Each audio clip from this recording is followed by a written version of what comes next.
your skin for so long. Oh, I am in your head, so tell me, is it wrong? Oh, you fell under my spell, so well, so well. Oh, you fell under my spell, so well, so well. You fell under my spell now, my spell, my spell, my spell. You fell under my spell now, my spell, my spell, my spell, my spell, my spell, my spell. You fell under my spell now, my spell, my spell, my spell, my spell. You fell under my spell.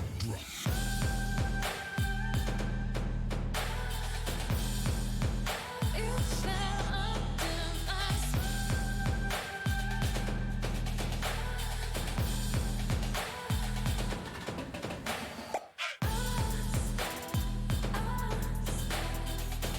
You fell under my spell now. You fell under my spell, my spell.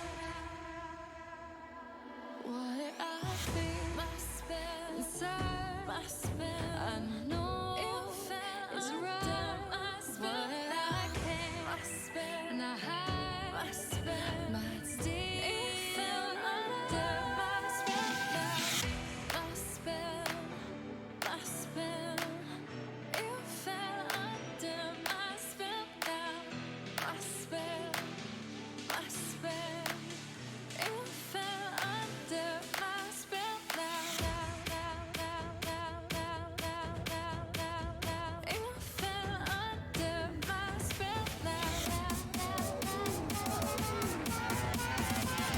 You fell under my spell now.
You were perfection, I was the mess. I lacked emotion, you did your best. I was behind you through every step. You lost your way and you fell instead. Fell instead. Fell instead. Fell instead.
into the night, the city lights are dancing, slowly falling apart.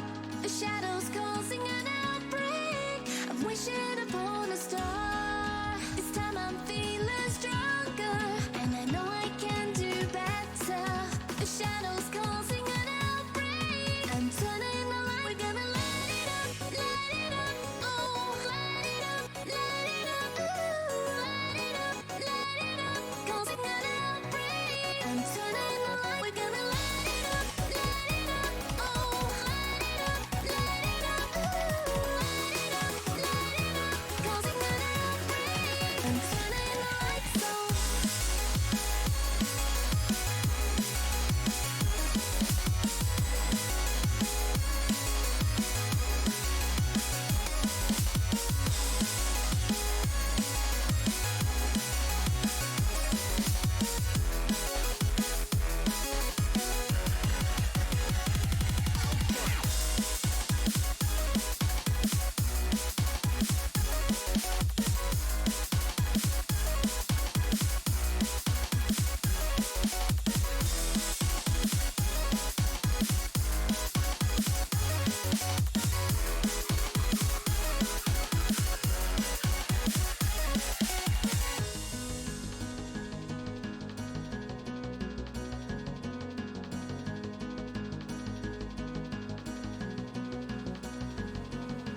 Open your eyes and see the people chanting, slowly falling apart. The silence causing an earthquake. I'm wishing upon a star. This time I'm feeling higher, and I know I can be taller. Shadows causing an outbreak. I'm turning the light. We're gonna light it up, oh, light it up, ooh, light it up, causing an outbreak. I'm turning the light. We're gonna light it up, oh, light it up, ooh, light it up, causing an outbreak. I'm turning the lights on.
to escape.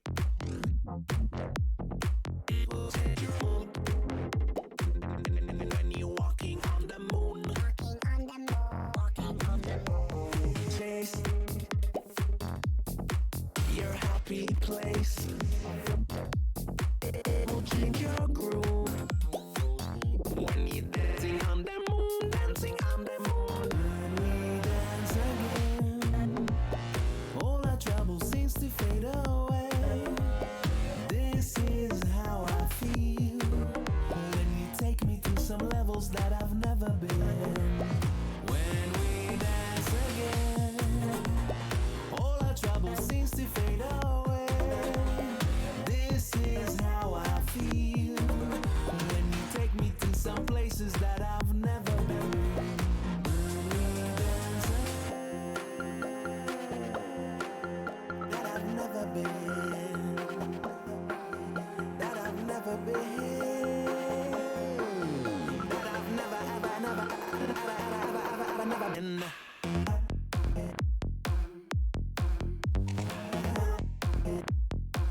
the moon.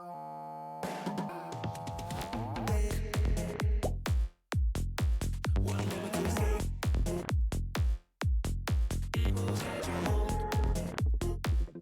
When you're walking on the moon, walking on the moon, chase your happy place. It will change your groove when you're dancing on the moon, dancing on the moon. When we dance again, all our trouble seems to fade away. This is how I feel when you take me to some levels that I've never been. When we dance again, all our trouble seems to fade away. This is how I feel when you take me to some places that I've never been. When we dance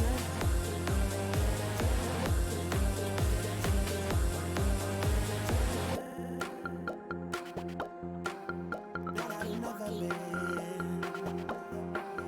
that I've never been.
lost my heart. Don't wanna feel your touch like ice, tracing all my scars. Why is it hurt on the inside? It's unforgivable, but I forgive you every time. Hard to let it go, 'cause we're intertwined. I break you, you break me, but something about it makes us so, baby. Every piece keeps us together in the cold.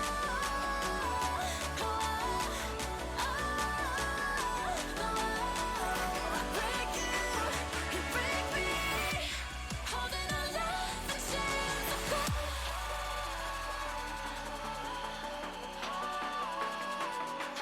I break you, you break me, holding our love in chains of gold.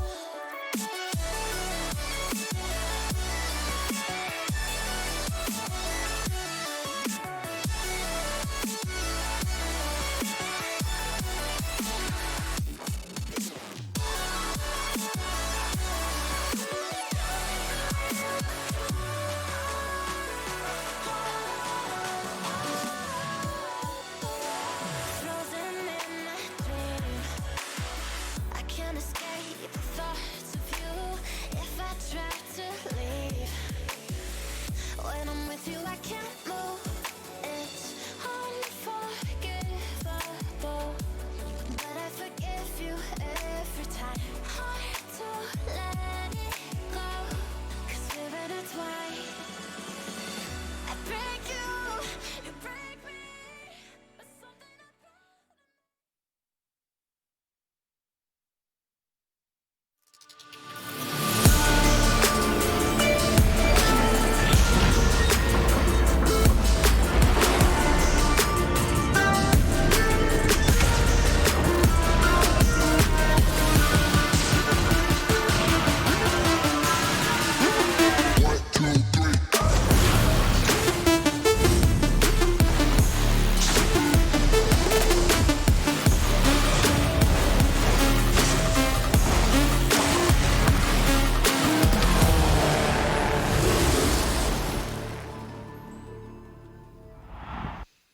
Ladies and gentlemen, a very warm welcome and welcome to the NA Rocket League Rivals Series. We're in the second portion of our show because North America are going to break it down for us with all of the action coming up very, very soon. My name is Lottie Van Prague and I'm going to be desk hosting the Rivals Series for you.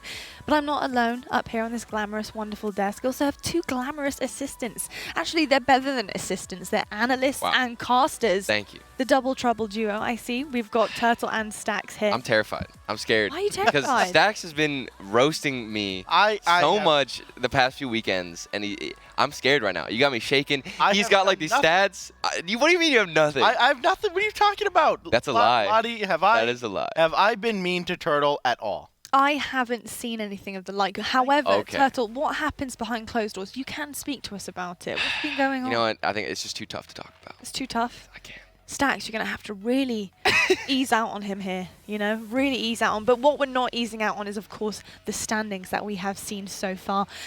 We obviously have had many games that have been going on. Of course, we've had Europe this morning or afternoon, depending on where you are in the world watching. But we've got our North America standings right now. And right at the top of the leaderboard, we have Afterthought, which is going to be super excited. Slowly below them, only 2 wins away from that top point, as well as Charlotte Phoenix. These two really battling out here as the 2 top seeds for North America.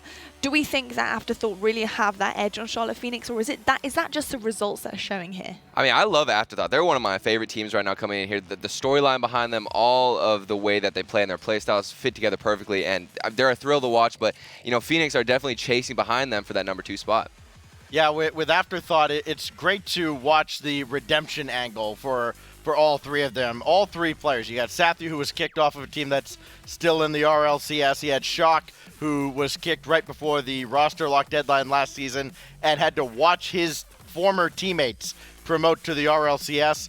And Dapper, who was relegated a few seasons ago, he actually subbed for Splice, what the Charlotte Phoenix used to be. And now he's back, and his journey has continued, and it continues here with a 4-0 start. they're the best story going right now in RL eSports, and I'm excited to see what happens today. I'm so excited to see exactly what happens as well. Now, if some of you guys are joining us for the first time ever at Rivals Series, then welcome. And you might be wondering how this all works. Well, here we go. On your screen right now, we have the explanation. We are playing for that all-important spot in the RLCS. This is what our teams want to get to. We have our top 4 teams being able to potentially place in the RLCS, and the teams finishing 3rd and 4th get to play the bottom 2 teams of the RLCS. That is a big deal coming forward for these guys. And with the way that the Rival Series looks right now, I mean, we just saw EU earlier. They're so close. Every single game, you can't even predict because it's back and forth. So right now, if you're an RLCS team and you're looking to get, put back down into the promotional tournament, then you are scared because you're going to get thrown to the Sharks. Yeah, these teams, more so than ever before with the expanded RLCS coming up, they're going to get a dose of reality really quickly. And we're going to see teams playing with a much greater sense of urgency, knowing what's on the line. I can't wait to see how the rest of the season shapes up. Well, Stax, you mentioned what's on the line. It's not only the spots that are on the line. Of course, we here have our prize pool breakdown. First place, $13,000. That is not a bad first place position to be at. Not only do you get a spot in the RLCS, but you take home $13,000 in change at your disposal. I mean, that is quite incredible in itself, and having that kind of prize pool coming forward, as well as the potential to up your game, as we would say here, is pretty outstanding in itself. And some of these teams have definitely got that eye on those first 4 positions. Which teams right now, we're in week number 2, Turtle? It's a bit of a big question. But which teams do you see sitting in those top 4 positions? See, this is a hard question because the match we have coming up already, Afterthought and Charlotte Phoenix, I think both of those teams are already going to be top 2, if not the teams to make it into RLCS. This is a matchup between the best of the best right now. And everybody else, it's hard to see who's going to follow on because personally, I thought Gabe's team, Chaos, was going to be one of them, but they're falling short too. So how do you even predict? I only know the top 2 right now. Everything else, I'm just watching to see how it unfolds. Yeah, I think the consensus seems to be that these 2 teams we're going to see first, Afterthought and Charlotte Phoenix, are shoo-ins for the top 4. Maybe even they'll just go 1 and 2. Yeah. After that, I do agree with Turtle that Chaos, even though they've had an 0-2 start, they've lost to 2 very good teams.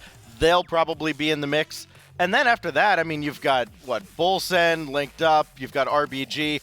I mean, there are going to be a lot of teams that are fighting for the 4th and final spot.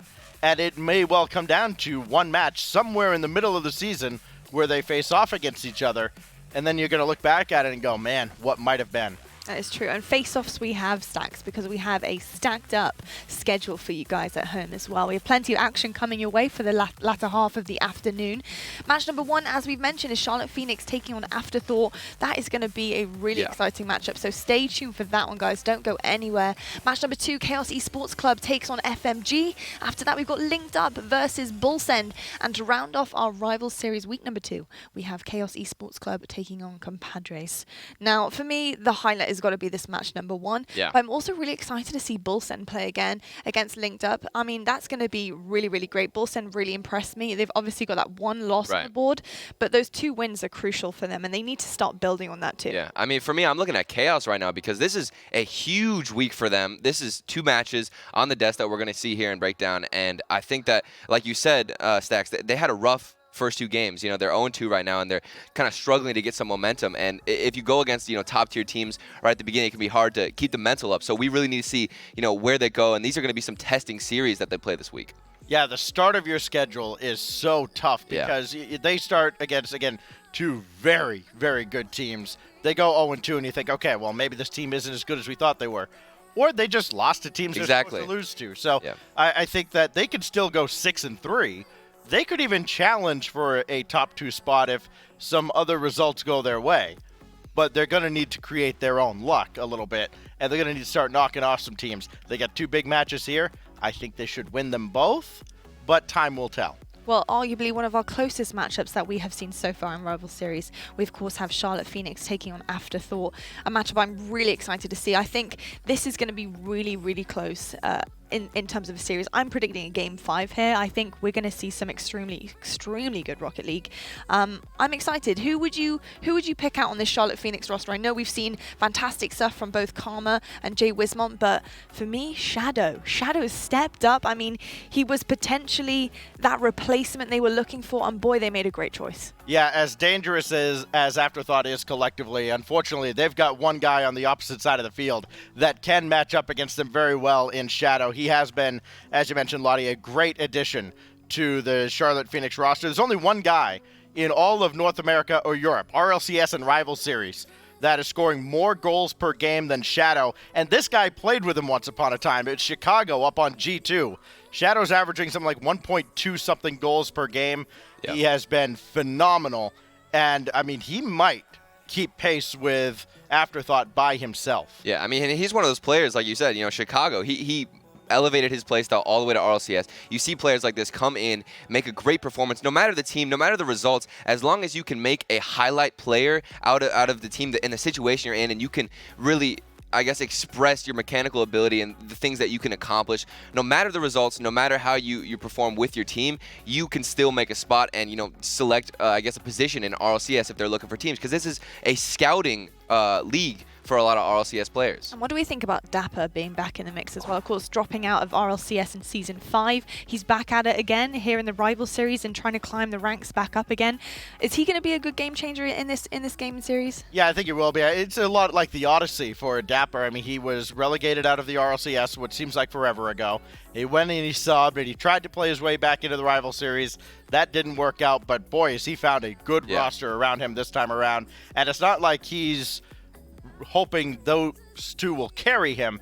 He is putting in his share of work and then some on this Afterthought team. Yeah, I mean, I love Dapper. I love his storyline, and as well as him with Sathy trying to get back into the RLCS, and also love their playstyle. I feel like they're very tight-knit in the way they position themselves. They're very close, but they don't step over each other's feet, which is very rare to see. So I feel like they can connect a lot of these quick give-and-go passes, from the upper backward region. They're really close, and they can thread things that are hard to intercept. So I think that's going to go their way this series. Well, we're going to find out exactly whose team synergy is on point today, gentlemen. But before we start, we of course need predictions happening. So, Turtle, you're going to kick us off. This is a tough one. This is like the top two teams you're picking up against. But I got to go Afterthought. I really, really think that they're going to take it. I love the way they play the ball, the play style that they have implemented right now. And I have confidence in my man Dapper. Yeah, these are the two most explosive offenses in the league, I think, either North America or Europe. But the Afterthought defense has also been the best in the league by far. They're only averaging, I think, 1.17 goals against so far. Everybody shoots on this team. Everybody scores. I got Afterthought. Okay, well, I've actually gone opposite. Uh-oh. I'm drawn to Charlotte Phoenix. After seeing them play last week, I was super impressed with, what they were accomplishing as a team on the field. And for me, just having Shadow slotting in there against, some of these really big guys and people who are able to play to such a high ability, and seeing him just being able to take that team chemistry, I was super impressed with it, and I was run away with that. So I'm going to have to go Charlotte Phoenix as well. Gentlemen, I'm really excited. If you actually had to talk about the scoreline, I'm doubling the scoreline. Oh my. Okay. Well, that's easy, because I think if these teams played 100 times, somebody might win 55. So, I would take these two going down to the wire, no matter the length of the series. I got it 3-2. Yeah, 3-2. I got Game 5 too. I'm going Game 5 as well, definitely. Well, let's see if it does go to a Game 5, gents. This is one of those series totals where we expect, these two are so evenly matched. They're like the best teams in the league. Yeah. They're obviously going to go to Game 5. It'll be a 3-game slaughter one way or the other. And then who knows, in the Rival playoffs at the end of the season, they'll face off again. It'll be a completely different series. And I'm just excited to see how, they move up the field. Both these teams are so fast-paced. They have so much experience together. Karma and Jay Wismont have been teammates for so long. And Dapper and Sathy, the RLCS experienced vets, they've been here before.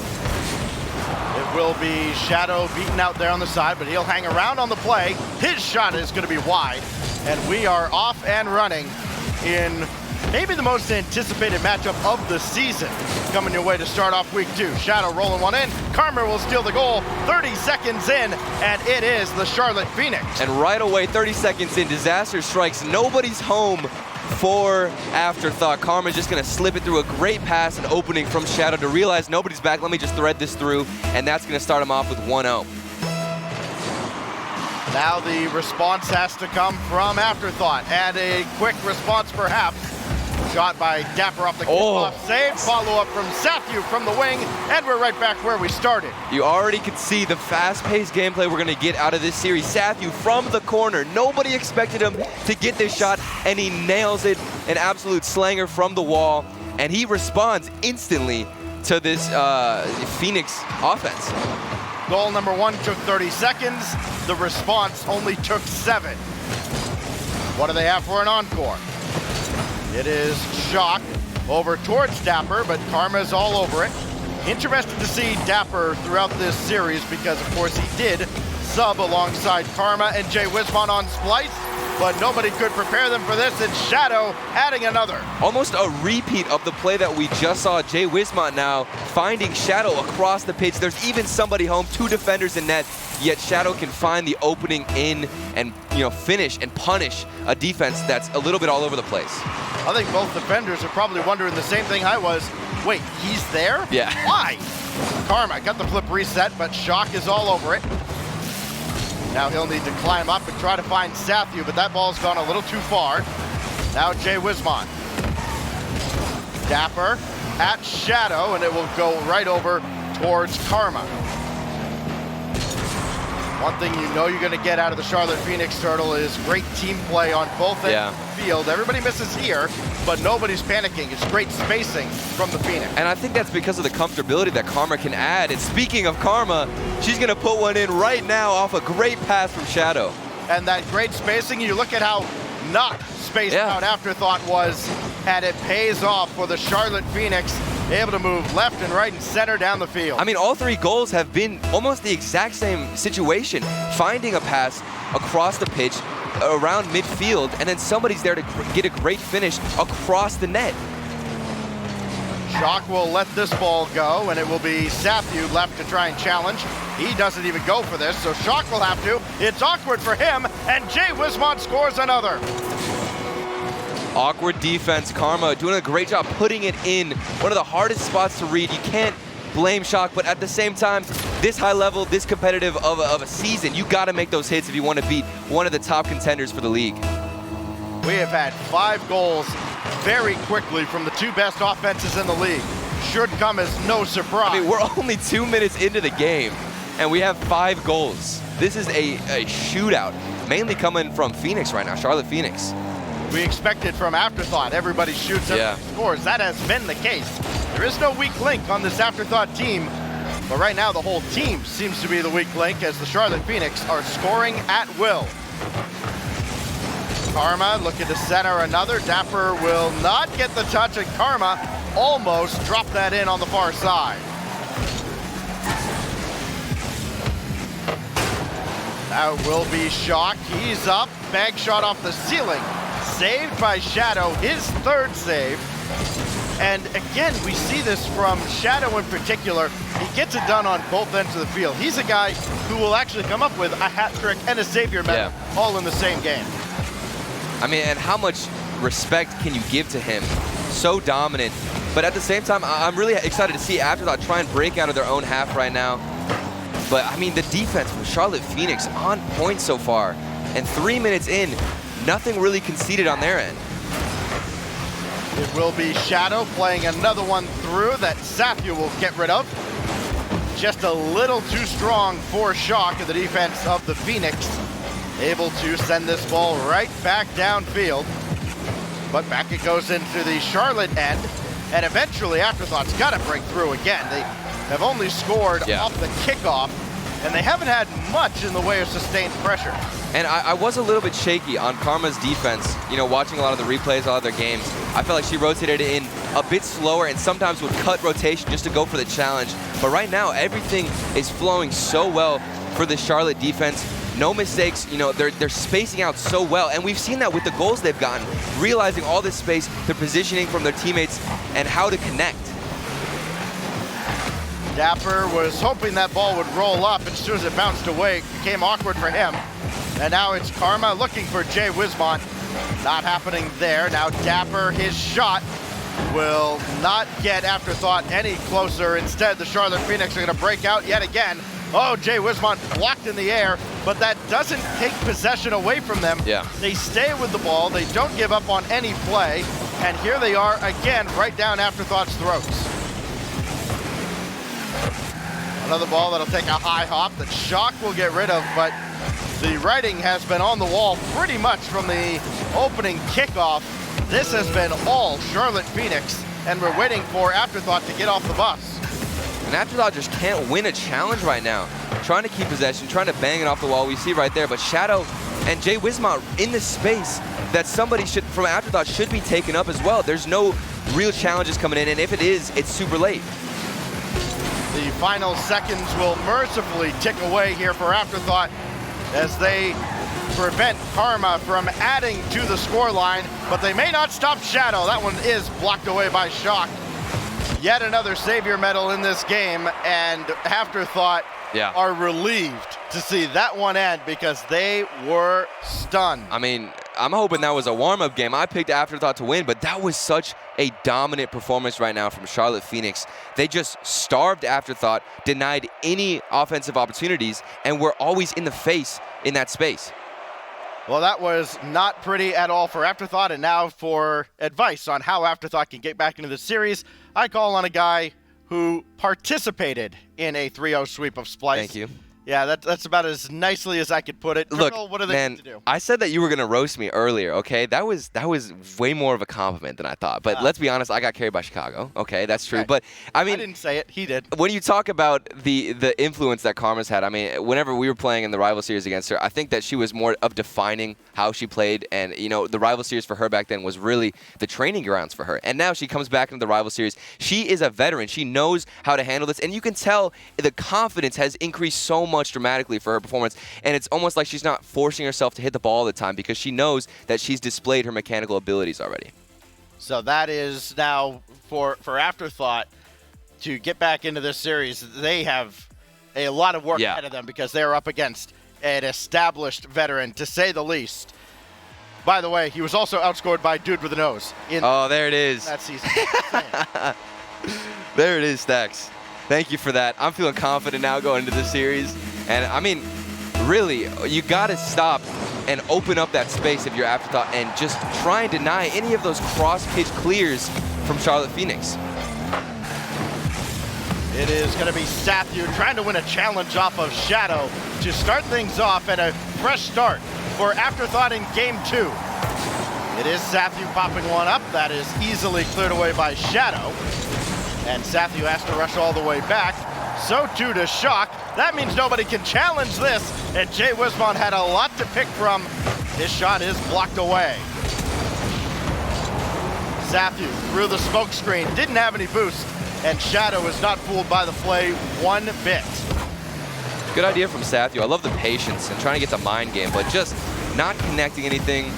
Very linear. I mean, I've seen Afterthought get so many great individual little passes and string them together right next to each other. We just saw one right there, Dapper and Shock. But where's the third? Where's the follow-up? How are you going to move it down the field and open up an opportunity? Sathu got a second touch to get over the first defender. Dapper plays that even further through. But Sathu's still hanging around, trying to make nothing, or trying to make something out of absolutely nothing. No boost in the tank whatsoever. And it should be no surprise that he was not able to do anything with that. Instead, now the ball's going backwards and cleared away for the moment. Jay Wismont from the ceiling looking for Karma. Still on the goal line. Shock gets this out of harm's way for the moment, but somebody's got to go between Sathu and Dapper. Neither did for a while. So now Karma will set it up for Jay Wismont, and they don't score this time either. And the demo coming in from Karma. I mean, this offense right now from Charlotte Phoenix is a well-oiled machine coming in for the demos, getting these passing plays, and then there it is, an opportunity, and Karma gets the save. No crack in the defense right now for Charlotte.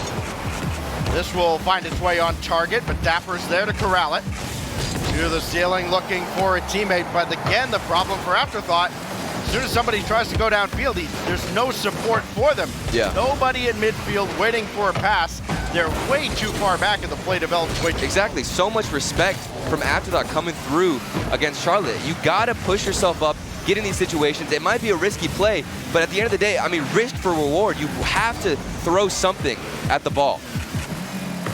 Shadow is camping a boost pad, or So much there's space. a problem, and there is. So we will take a break right at the midway point of Game 2 and get that resolved for you. But so far in the series total, what we've seen is the Charlotte Phoenix are bringing the fight right to Afterthought, and Afterthought aren't answering the bell. It doesn't seem. They're just not moving downfield quickly enough. I mean, I always view Rocket League in these types of series as both teams have to be aggressive. If one team is just really running amok, getting demos, finding these great passing plays, and the other team's defense is not strong enough to intercept those passing plays, then you have to push up and match the aggression, or else they're just going to walk all over you. They're going to take the boost, they're going to get the demos, and then they're going to finish these easy shots off of open nets.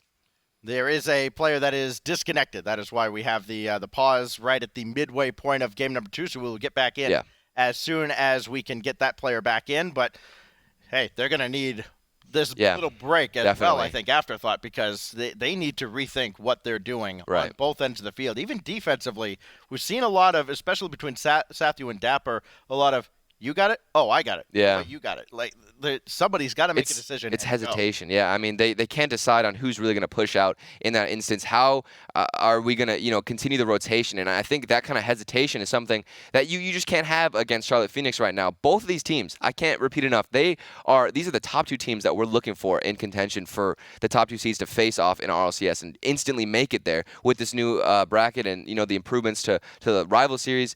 So how does Afterthought come out of this? They need to just snap out of it. Use this break to tell each other, hey, relax, have confidence, and know that when you go for a challenge, even if you don't hit that challenge and make and connect with the ball, it's okay as long as you're in position to keep the rotation going. For all the build-up to this match, you know that all throughout the week, Afterthought, we're looking at this series going, okay, this is our season right here. Everything has been building up to this one moment, and they come out and they get punched in the mouth the way they did at the start of Game 1.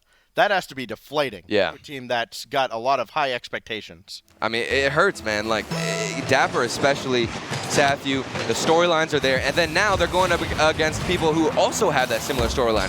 Karma and Jay Wismont. It's a battle of who wants to get that spot more. So off the restart, we see something that the Phoenix have gone with quite a bit this season, and it hasn't necessarily worked out. But they've gone for the fake kickoff, and they haven't managed much of an offense out from that. Here is Dapper, rather. Sathu's going to wait in the net as Jay Wismont will play one to the corner. Sathu will take this, but he did give up the corner boost to Jay Wismont. May not matter. Not around, and Jay Wismont with that boost is all the way back to recover. And an even better read from Jay Wismont. I saw that pass come through and thought it was an instant goal. And speaking of shooting, here comes Karma finding an opening. Out of absolutely nowhere. Sathu, it seems like an innocent enough touch. He thinks he can control it. Karma is right there. It's a challenge that ends up in the net. Nothing the defense can do about it. And again, 1-0 to the Charlotte Phoenix. And I talked about Afterthought hesitating a little bit. From Charlotte Phoenix right now, there is no ounce of hesitation. Every single challenge, they commit completely. Here's another great example. Jay Wismont, so much space, and they just don't overthink any of these positional plays. Karma will bounce one out, but it is Sathu who takes over. Shock to redirect to the backboard, and Dapper thought about coming up, but Jay Wismont was up so quickly that Dapper had to turn around. Now he finds Sathu, but his shot finds Shadow in the net. Here goes Karma. One-on-one with Shock, trying to deal with Dapper as well. And at least it kills a little more time off the clock and buys her teammates time to get set up again. Some physical plays coming out. Both teams, minute left. This could be do or die for Afterthought. They go 0 for 2 in this series. It's going to be a big climb to get any momentum right now against the Charlotte Phoenix offense. The communication for the Charlotte Phoenix, we mentioned it in Game 1, it has been on point. Yeah. Karma here will take over. There's very little hesitation, very little indecisiveness, but a bad pass here. And it is saved by Jay Wismont on its way down. The shot was just barely off the mark. Shadow having some trouble with that ball though on the side. Karma has to come help him out. This is a chance. Can Shock get onto it? Tough angle, no. Follow up from Sathu. No, that's off the post as well. That is a bleeding wound. They had so many opportunities. 15 seconds left. Afterthought have got to finish these chances. Final 10. It's a much closer game this time around.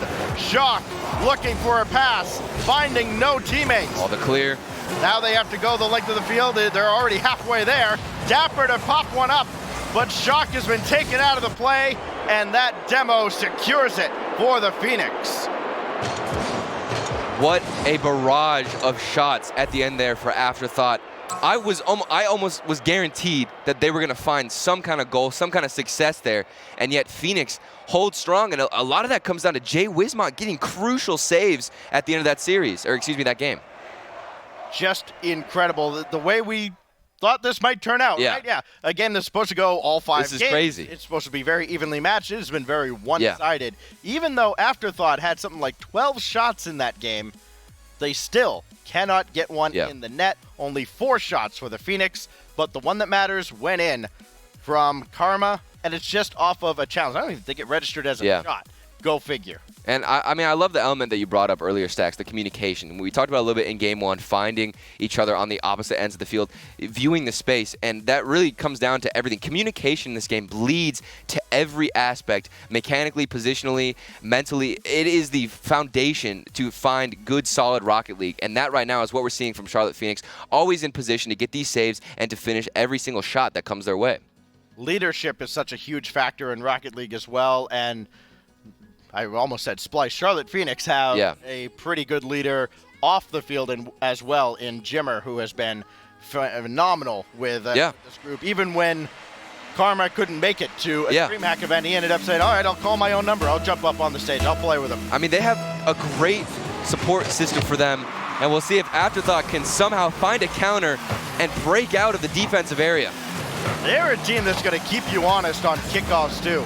It is not the usual cookie-cutter full boost and just jump into the ball. They are keeping you guessing all the time. Yeah. That little bit helps. They have scored quite a few kickoff goals this season. Here is Karma. Taken away by Sathu. Shock has got to get onto this. Instead, he'll give way to Dapper. But he's not going to be able to continue the play. And again, while Afterthought does have the ball going the right way, they don't look like they're a threat to score because they don't seem to have all 3 cars moving in the same direction. Yeah. I mean, it's a rotational play of having 2 people back on defense and throwing one all the way forward, trying to make some kind of opportunity. But that's just so much less of a chance to work because there's nobody he can pass to. If you have one aggressor, he has nobody to work with and nobody to bounce off of. Sathu will take over following the respawn, and just kidding, Shadow will take over to bring that ball in front. Finally, Shock will get this out of the zone, and a much-needed reprieve for Afterthought. They can at least get some boost and maybe get some shape going, at least get their formation the way they want. Sathu looking for Dapper, and that is cut out by Shadow. I love Sathu's idea there, but he just could not find the pass. He was so focused on the net.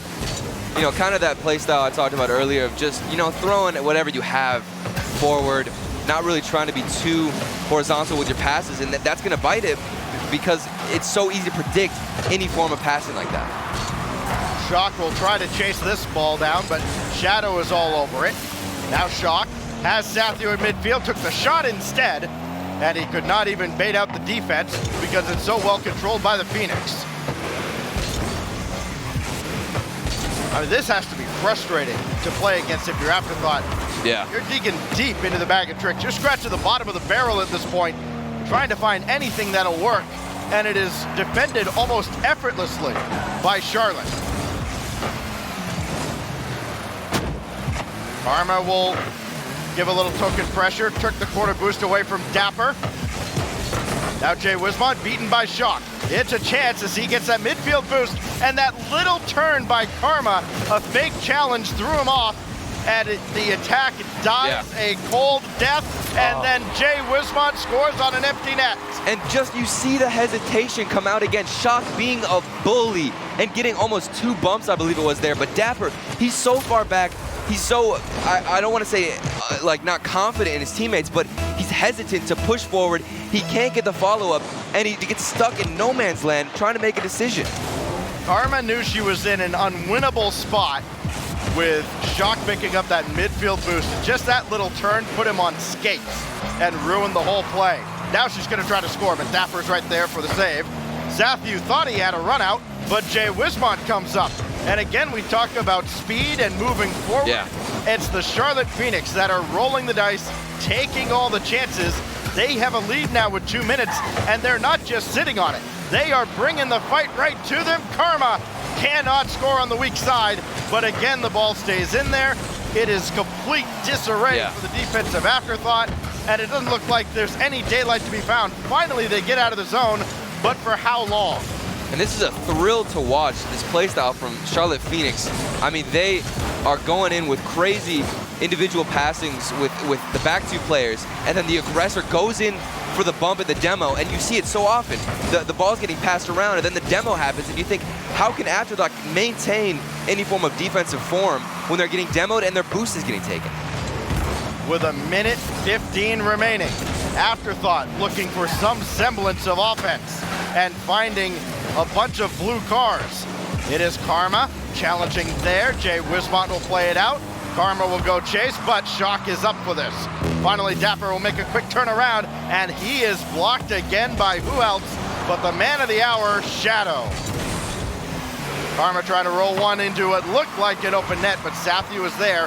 That's calm defending from Afterthought, but they need to turn it into offense. They only have 45 seconds. Dapper. Dapper gonna try to dribble in, and he took way too long. Karma picks his pocket. So much space. Shock, what's he gonna do with the 1v1 dribble? Almost gets it, but still, no finish. Another pass in for Dapper, 30 seconds left. Another ball turned aside by Shadow. He has not done a lot of scoring here, just the one goal, but a trio of assists and a ton of saves. He has won this series in a very different way for the Charlotte Phoenix. If they can close it out here. 7 seconds remain. Dapper is not going to catch up to this. Jay Wismont adds another, and a series that was supposed to go 5 games is coming to a very abrupt end. I mean, Jay Wismont just seals the deal with a great challenge, getting above the ball and squeezing it off of the ceiling. He would have been fine with just stalling right there, but he ended up getting a great challenge that goes into the net. 3 seconds left. Afterthought cannot close it out at this point. And what a series for Charlotte Phoenix. And that ball will touch down, and you know, I got to get my phone out and just start getting some information from these Charlotte Phoenix players. I feel like I just got a Rocket League coaching clinic from all 3 of these players. Yeah. That was textbook. It was efficient.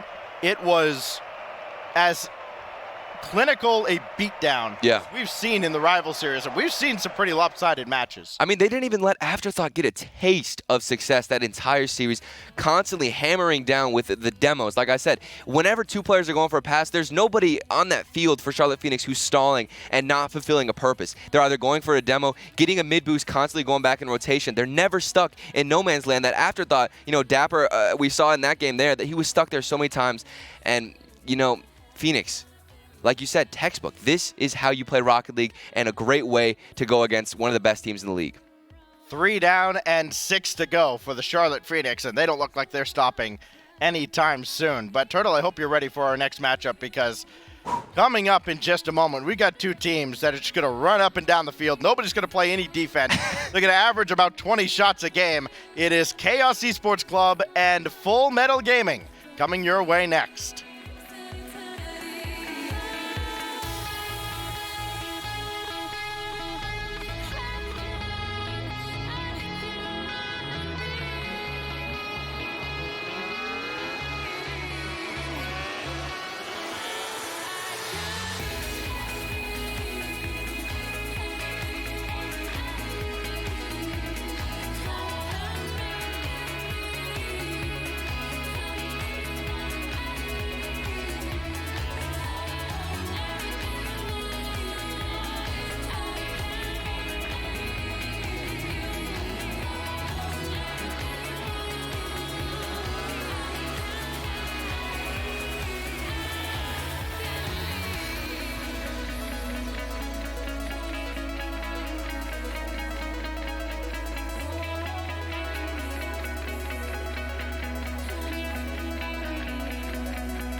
Hello and welcome back to the North America Rocket League Rivals Series. Now, before the break, we saw Charlotte Phoenix perform to a dominant fashion against Afterthought.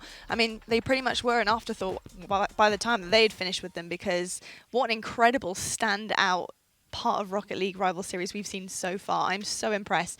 And two people that I want to get the opinions of on that game, casting it themselves as well as Turtle and Stacks. Charlotte Phoenix on fire, straight out the gates. They're unstoppable.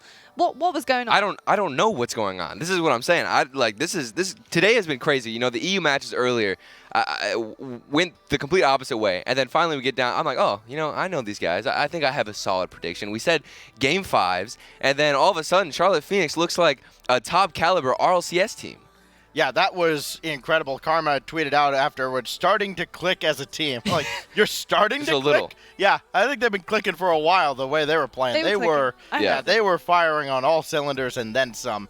If that is the team we're going to see all season long, and if they're going to get better, put them in the RLCS right now. They did not look like a team we normally see in the rival series at all. 100%. And I think, you know, that game 1 just showed the pace that this series was going to go at. I mean, from the start, both teams really kind of let loose there. And the game pace was super, super fast. And that was dominant throughout the entire series there. But Charlotte Phoenix, it was just as if they had another gear to their cars. They were formidable on that field. I mean, what were Afterthought doing wrong? It's not so much wrong, it's what obviously Charlotte Phoenix were doing right, but what could have Afterthought done better? This is the difference between Charlotte Phoenix and Afterthought. Charlotte Phoenix was constantly rotating. They didn't stop moving their cars, essentially. You know, it's good to always take your time and get in position, but I felt like Afterthought just were so slow. They weren't rotating fast, and the hesitation with where their teammates' positions were it was constant throughout every single match of the series. They didn't even know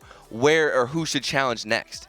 Yeah, indecisiveness was critical for Afterthought, and it seemed like Charlotte Phoenix was moving so fast, so quickly, left, right, and center, that they didn't have any clue. Afterthought didn't have any clue where to defend, where the ball was going to go next, and so they couldn't position themselves.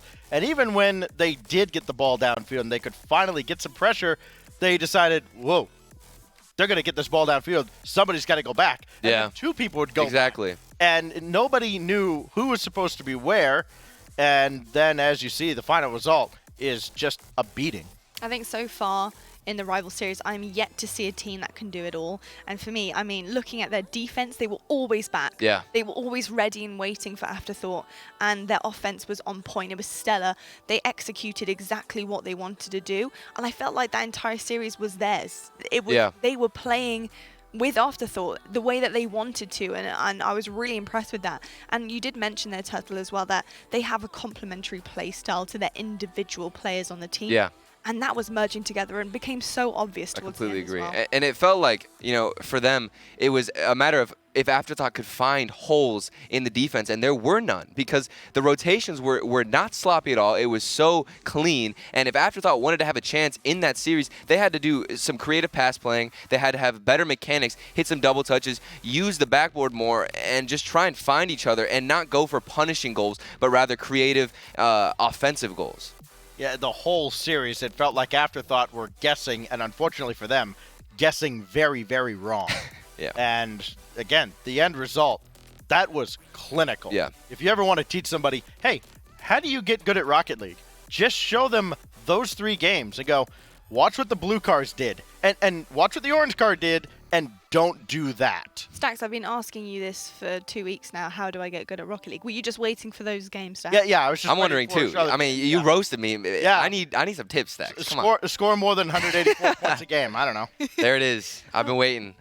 Hey, we can only do what we can do, right? That's right. So we'll have to wait and see. But we've got another match coming up as well, very, very shortly. We've got Chaos eSports Club versus FMG here. Now, Chaos, something I want to talk about here is Corrupted G.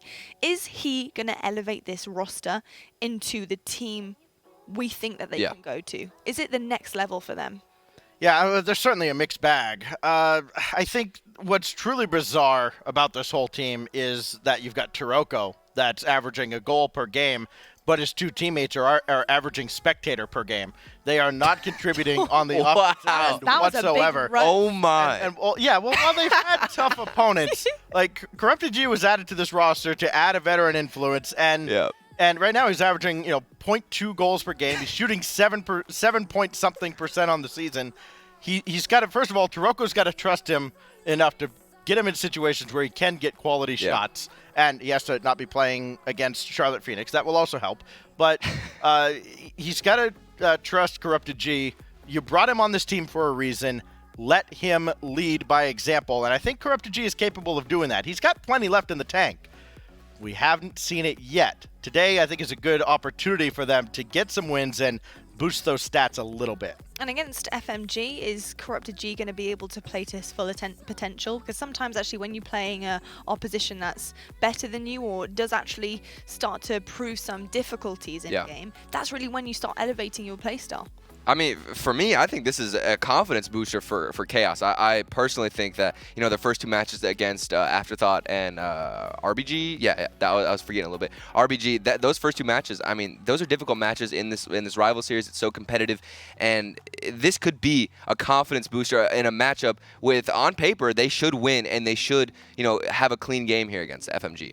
Yeah, I mean, they probably still have one more match overall that they should probably definitely lose based on what we just saw. But this is a team that can still win 6 matches, and a team that can go 6-3 if Afterthought continues to slip after that. Then all of a sudden you're looking at a team that might even challenge for a top 2 spot, like we said at the top of the show. So I think that for Chaos, they need to understand their schedule is what it is. You can only play the teams in the order they're presented to you. But now they have these 2 teams, and they can start getting things going on the offensive end, like you said. And I think you made a great point. Confidence booster for Chaos. That's going to be big for them. And of course, Chaos looking pretty good so far in the Rivals series, can definitely do better and start pushing up a little bit more. How do they fare against some of our table toppers? Do we see them in the maybe top 4 spot for North America? I think I definitely see them, because I don't know exactly who's going to take that third spot and the fourth spot. You know, right now we just saw the 2 matchups. I'm still kind of trying to get convinced by a lot of these teams, and I think that's what the Rival Series is all about. You know, it doesn't really matter. Sometimes in the Rival Series, experience can mean nothing. You know, when you go in here, it's a different environment, a different atmosphere, and players will react to the competitiveness and the I guess, it's just everybody to themselves, really. And you can react to that differently as a player. So that's why Corrupted G, he's a veteran. I have confidence in that. I think he's going to go. Well, gentlemen, it's about time we get to predictions for this one. So, come on, we're going to try and get a couple right here. Turtle, starting with you. It's been a rough day, man. It's been really hard. I'm still going to go with what I think, and I'm probably going to get proved wrong, but I'm going to go with Chaos. I have too much confidence in the way that Gabe can kind of mold this team. I think he's going to have his breakout performance. You were roasting him earlier, and I think he's gonna shut you up right now. Well, look, I said that he hasn't done anything this season. I didn't say he wouldn't do anything. I love you, man. These two teams are going to have a track meet. They're going to put up, 15, 20 shots between them. And I think Corrupted G is going to take a lot of those shots. I think he's going to put a few of them in. I got Chaos Esports Club. Okay, well, taking on board everything we discussed, and I do think that Corrupted G is that missing piece of the puzzle there for this roster. So I'm also going to go Chaos. But the question is, gentlemen, is it going to be Chaos on the field, or is it going to be FMG running away with it? That is for you guys to narrate and decide. Yeah, Chaos Esports Club, they come in with the expectation of beating certain teams. Yeah. And this Full Metal Gaming team, this is a team that we looked at the start of the season. Okay, Chaos on paper is better than this team, but you have to play the matches for a reason. I mean, hey, yeah. Your team, when you were in the Rival Series, they were pretty good. Yeah. They beat the teams they were supposed to, but you still had to fight with some other teams, so you know exactly how it is in a league play. Yeah, I mean, it's not going to be anything free for Chaos at all. FMG are going to bring it. They had a close series against Upper 90 last week, and I thought Turinturo, he's the player to watch right now. So let's see if he has what it takes to pop off and show up against this veteran Corrupted Gabe squad. We keep saying it's Gabe's team. It is a veteran Corrupted Gabe squad, but at the same time, what we've seen over this past several months is this roster is Turoko's. Definitely. And Corrupted G and Mektos are tolerated in it right now, and need to see Turoko get others involved. Here comes Corrupted G challenging Turinturo, but Turinturo is up to the task. Out of the corner, chance for Buddy, but he can't control that ball or his car. Here comes Thunder, not able to get up in time to get a shot on. So Turoko will throw this to the corner, and he will try to lead Gabe downfield, but Turinturo took him out. Now Mektos, challenged by Buddy, and Turoko is all the way back. That ball will find Thunder, and it is Corrupted G who makes the stop. The defense is just getting hammered down right now by FMG, trying their best to get something in. Thunder and Buddy, a dynamic duo that we've seen a lot so far in the Rival Series. They've been together for a while. They know how to string passes together and how to find each other on that pitch. Yeah, you talk about that duo, and of course Turoko and Mektos, how good they have been. In the 2v2 circuit, there is Corrupted G making a stop over the backboard, or over the crossbar, and now Mektos and Corrupted G, same spot, same time for the same ball. The ball still finds its way to Turoko, and Buddy makes the save. That's probably not where I would have gone with that ball, knowing Turoko is anywhere near the middle of the field. Yeah. Thunder's follow-up is blocked by Turoko. Turoko pops over Buddy, but that is possession away from Chaos now for the moment. So far, neither team has gotten a foothold, and actually, Full Metal Gaming have looked very solid on the offensive end. And for Chaos, they are having a little trouble getting set up, getting sustained pressure, and getting multiple shots. I mean, I'm a fan of how Full Metal Gaming right now is approaching the midfield pressure coming out from Chaos. I think that they're contesting great shots, like just right there, Thunder getting in the face, and then now they have possession to try and get a counterattack. It's all about how early you can find a challenge in the midfield and deny any form of possession. Taroko trying to get in front of that clear attempt from Buddy. And now Corrupted G throwing it at the backboard, hoping Buddy makes a mistake. He didn't get a clean touch on it. Mektos just pops this up. Taroko thought about it, but he will go back and wait for Turanturo's touch. Buddy gets to that ball just ahead of Corrupted G at the 2-minute mark. We thought these teams would take a ton of shots. Yeah. I mean, averaging more shots than anybody. Finally, Thundas finds the net. Using that corner play, Thunda just throws it into Turanturo, who gets a great beat over Taroko here. And Thunda's there again. Great rotation, realizing it's going to be a give and go. I love that play, actually. That was super fundamental.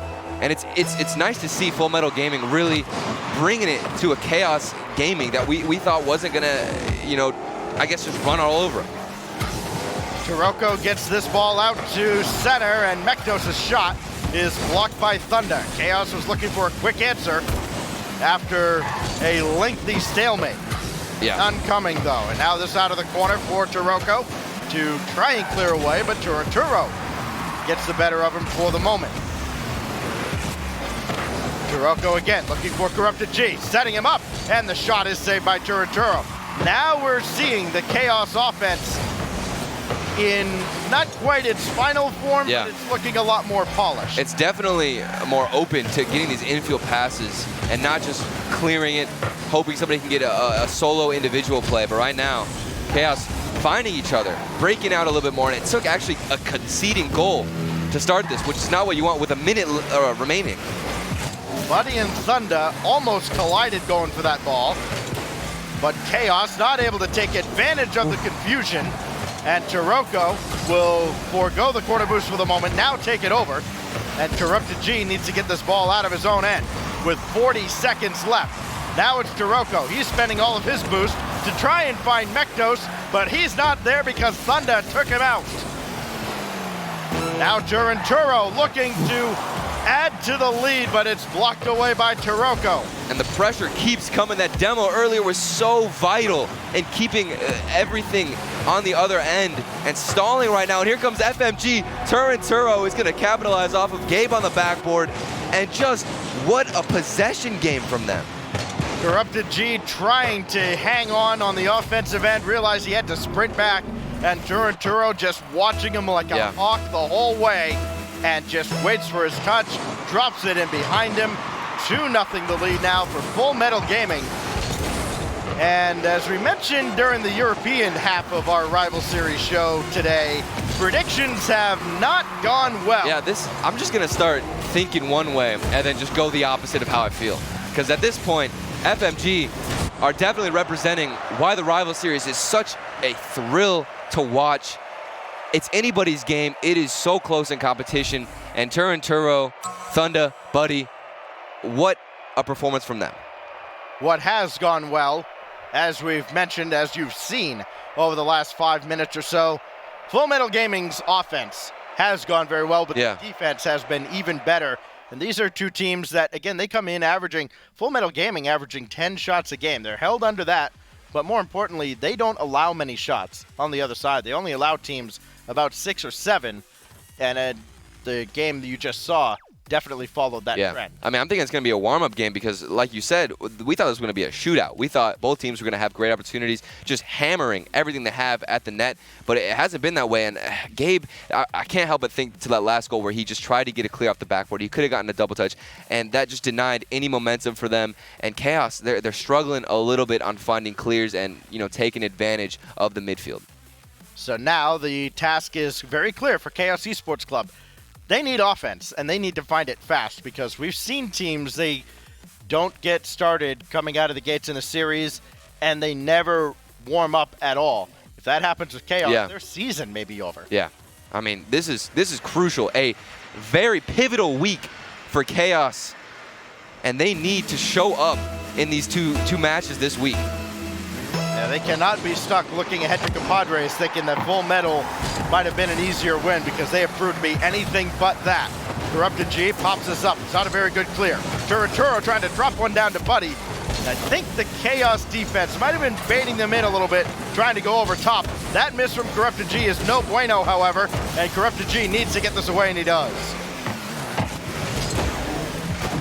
Turinturo able to beat Corrupted G to his own corner boost, and he can work downfield. Buddy started to go. I don't think Turinturo told him how many touches he had, and very stark contrast to the last series we had, Turtle, where communication isn't what it needs to be right now. And now it's an open net the other way. Buddy should score, and he does not. Wide open opportunity. Buddy had a chance there, just puts it a little bit wide.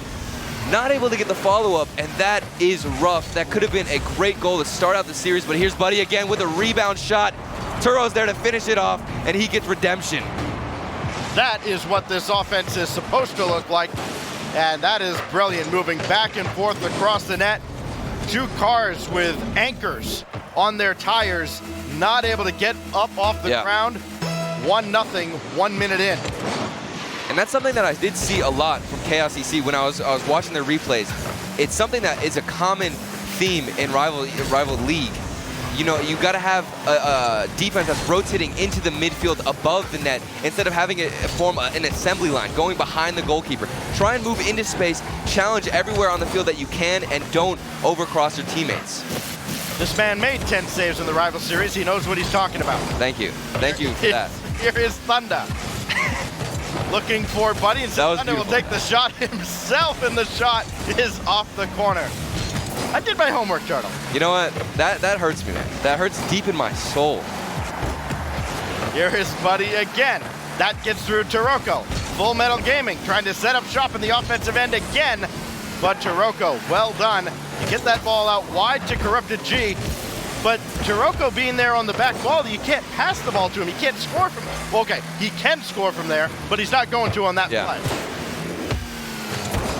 A lot of solo plays coming out for both teams. And right now, FMG, the defense is still as strong as ever. Not letting up. Great rotations. And Chaos are getting a little bit stumbled, frustrated, and the mentality is wearing down on them right now. Out from the corner, it will be Turinturo to intercept. Thunder on his way back still turns and makes Corrupted G's life a little difficult. That ball will drop down into the middle, and Turinturo saw it coming the whole way. That's well defended as a team by Full Metal Gaming, and they continue to frustrate and stifle Chaos eSports Club. Now it's Thunder waiting for that ball. It never got to him. Well intercepted by Chaos. Mektos watching Buddy, but he needs Corrupted G to come on, and instead Mektos takes the challenge himself. Again, disjointed on both halves of the field, and as a result, Full Metal Gaming get themselves out of a pickle. I mean, even after Chaos can win a challenge, it seems like there's no intent on how you can integrate step 2 of the plan and get a pass across the net. You just go for a challenge, then rotate out, that's it. You gotta have more intention behind your play. Corrupted G battling with Buddy. Can get through to play the ball once, but not twice. Very well defended by Full Metal up to that point, and finally Taroko's seen enough. He's like, okay, fine, it's the Taroko show, and he scores. Maybe this will change and spark the offense that we've been wanting to see from Chaos. Taroko outbeating any defender there. Great pace, and yet it still feels a bit empty on their side. We tried to give him the advice, hey, trust your teammates, but after 8 minutes of literal nothing happening, has seen enough. So now, we will see Taroko in Taroko mode, and that is actually pretty dangerous for Full Metal Gaming if they can't stop him.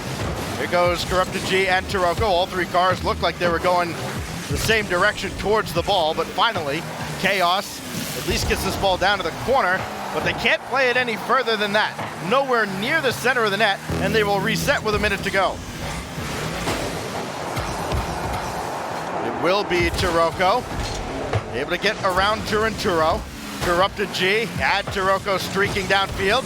Now Corrupted will play this to the opposite corner, but waiting for it is Turinturo, and he just rockets one right by Cade. Buddy off the ceiling, that wasn't well controlled. Corrupted G's got to play this, and he never did. Buddy instead cuts in front, and the possession remains for Full Metal. I mean, even when Chaos try and break out, they get one, maybe two pass clears, and even then it's rare. They can't find any form of possession. They're just hitting it to open space that FMG is waiting in the backfield. They're respecting them a lot, which is coming out to be an advantage for them actually in this game, because Corrupted G right here, what's he gonna do? He's got a solo play, gets it past one, but here comes the defender just with an easy clear, nobody following up. Corrupted G batted out of the air by Thunder on that play, and there was no follow-up. Final seconds have ticked off the clock, and we will go to overtime in game 2. It never felt like either team was a threat to end that game in regulation over the final minute. Now off this kickoff, teams get to reset. But as conservatively as they played, Turtle, when you get to overtime, I imagine, especially in a league, these overtimes tend to be very defensive as well. Oh, definitely. But I feel like that's one of the mistakes that every team can slip into so easily, is just try and play not to concede instead of trying to force and make a risk. Overtime risks, while they're rare, I feel like the success rate is so much higher because nobody's willing to go for it. It's a surprise. Taroko had a tough time with that ball in the corner. Mekdos is there. The demo on Corrupted G on the backside has opened things up for FMG. Turanturo's going to leave that for Thunder. And that is the extent of the FMG attack until Gabe misses this. And now a chance, Turanturo trying to read that off Taroko. Easier said than done. Taroko to Mekdos, intercepted by Buddy. And again, the midfield defense of Full Metal Gaming stops Chaos in its tracks. And a big part of that comes down to Corrupted Gabe, the veteran. I feel like I'm just not seeing any solid clears or hits coming out from him on the defensive side, even when he does push up. I mean, we need to see more from this man and try and thread some passes together and get it out of your half, because you can't survive in that pressure and that starvation for much longer. Taroko throws it all the way across. Mekdos is there waiting, but Turanturo is right there, and now Thunder will back up the play, and there is not a whole lot happening on Chaos's offensive end. They will try again. Mekdos out of boost, out of control, and so it will be Taroko to try instead. And he does have boost. He's got a lot of it. He even stole some more, but now the play is away from him, and his defense has to come through, and they do. Turo still in the corner though. The rotation, actually a miss hit, gives away possession, but thankfully Buddy's here with a miss, and that's an opportunity for Taroko, but he doesn't even hit it. He had the open net, the opportunity, and he didn't find it. That is a golden opportunity that was missed by Chaos. Taroko's going to be kicking himself for the rest of the season if they do not win this game here. Mekdos can't follow this as Turanturo is there. Corrupted G, bar down and away. The Rocket League gods have spoken, and they speak very unfavorably of Chaos. Even then, is it even unfavorably? Because it looked like a pinch. If that would have gone in, it would have been fortunate for Chaos, but they also see the ball get so close to going in. Are they going to get too desperate? And will we see an offense get too over-aggressive here? Mekdos with Turanturo just casually waiting in the net to challenge him. Taroko does not get a piece, and now here comes FMG. Turanturo has nothing in the tank, still gets that off to the corner, but his teammates had backed off. And what a great job from Turo there. No boost, still manages to get past one of them, stalls for his teammates to rotate in, and now the possession is still on for them. Thunder, that ball will be centered, but it finds Mekdos. That first touch going to get away from him, though. That touch, however, does not. Buddy played it right into him, and they could pay the price. Corrupted G coming on, and again at midfield, Thunder just a little bit faster. Now Mekdos, he's got Taroko downfield, and Thunder again. He is just jumping in front of everybody on the defensive end, even at midfield. Double. And he's made a huge difference. Buddy misses on the double, and now Turanturo. Can he climb? No, Taroko's there. He'll find Mekdos. That's wide. Follow-up, though, should have a shoot at it. It's still saved by Buddy. Goal line save again. This time it wasn't even the crossbar. An actual player made the save. And here they are, the counterattacks. It is just constant back and forth. Who can get this counterattack and find some kind of opening to end this game 2? Captain's log, day number 30. The teams continue to battle. No end in sight. It is Taroko rushing back, needs Mekdos to take over. He does, but he misses that ball, so Taroko can take over. His shot on target will be sent away by Thunder. Chaos have tried to just throw the ball at the net and capitalize on rebound opportunities. So far, they have not been able to cash in. Mektos tried to get that midfield boost as it spawned, but he could not, and then it goes all the way back to the other end. Oh, what a bounce. That is a tough ball to read, and Corrupted G gets in the way of the shot. A favorable bounce for FMG. Can't exploit it at all.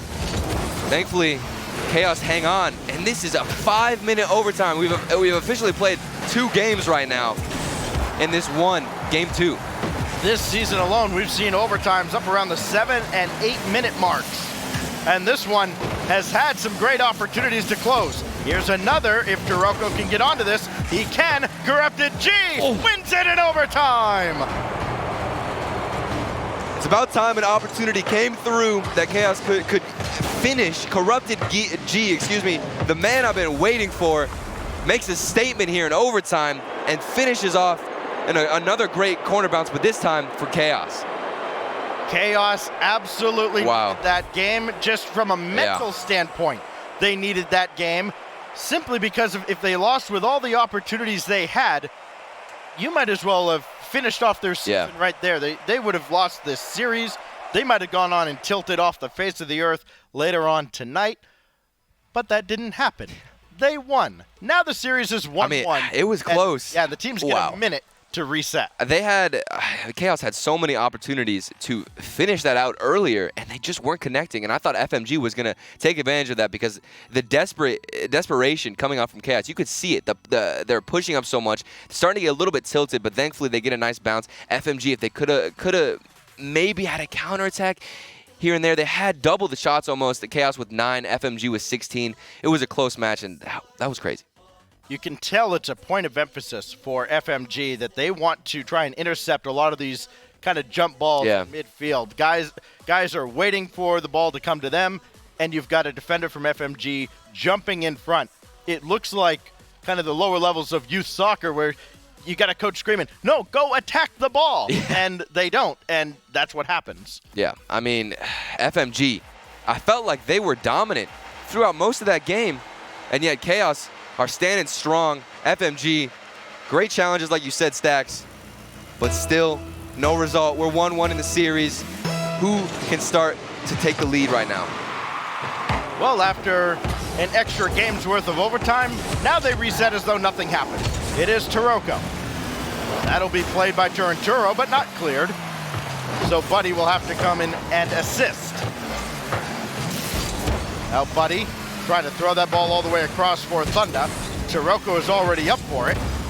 And Corrupted G will look to center this for Mektos.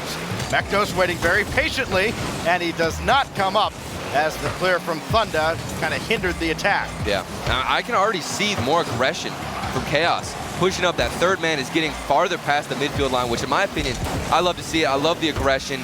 Just got to make sure that you have somebody rotating back and can make that challenge if you are the third man. Here comes Mektos, so much space there, goes for the flip reset, almost gets it. He had the set, can't finish on a shot. Now it's Taroko battled by Thunder. And Turinturo gets around Corrupted G. Does not get around Mektos. That ball will have to go all the way across for Buddy. Now Taroko back the other way. I think Taroko kind of got spun out there on his way down the field. Turinturo read well by Mektos. That keeps the ball in the zone. Taroko will come on looking for their first lead outside of scoring the game winner, and they do not get it. Now Taroko, yet again challenged by Turinturo. And again, Full Metal Gaming have stopped Chaos from getting too comfortable on the offensive end. And just right there, we saw Thunder. He's so pushed up on the defensive side in midfield, but it's great because he's denying any opportunity for getting a shot. And again, right there, look at him. Thunder, this second challenge, blocking every single shot coming through for Chaos. And they can't even get one that's, floating towards the net. Buddy coming across to make that save on a blistering shot from Corrupted G. You talked about it earlier, Turtle, with the assembly line style defense. Yeah. You're not seeing that from FMG. They are being very aggressive. They are attacking outward from the goal. And as a result, they're not giving up a ton of opportunity, even despite the lengthy back and forth. And it really helps keep possession because you're able to to start a play from the midfield line if you can win that challenge versus, the back of the net. Buddy has given that ball away, and Mektos will never score an easier goal in his life. 1-0 to Chaos. Just when we compliment their defense, here comes a demo, but Buddy also can't even make the touch, and that's a dagger. That hurts. That does hurt because goals have come few and far between. It has been a real grind to get one into the net, and that one is a freebie given to Chaos Esports Club, but Taroko and Mektos having trouble with this. It is eventually pinched downfield, and now Thunder try to slow play against Taroko. He's seen every trick in the book multiple times. It ain't gonna work. Mektos looking for Taroko again, intercepted by Turinturo. And again, this is where that aggressive defense will work wonders for FMG. Yeah. They don't have to wait as long as most other teams to get back on the offensive end. The problem is, it also works the other way around when nobody's able to get back. You're too aggressive. Gabe beating out Buddy on the wall there, and this is where, like you said, if you're too aggressive, you give away a lot of free nets. I think G2 implements that style a lot where they have that third man being aggressive. They don't want to have to challenge on their goal line. They want to do it in midfield, and sometimes if you can't make that challenge, then that means the other team are just going to run away with a free open net, and Chaos do so right there. Turinturo gets that ball over Mektos, so it is Taroko who has to make the stop. Well, he does not get rid of this ball. Mektos will try. Buddy is still in the way, and now Taroko will clear it all the way downfield. Thunder was waiting to maybe bring that ball back across from the weak side, but it never got there thanks to the defense of Taroko, the leader of this Chaos club.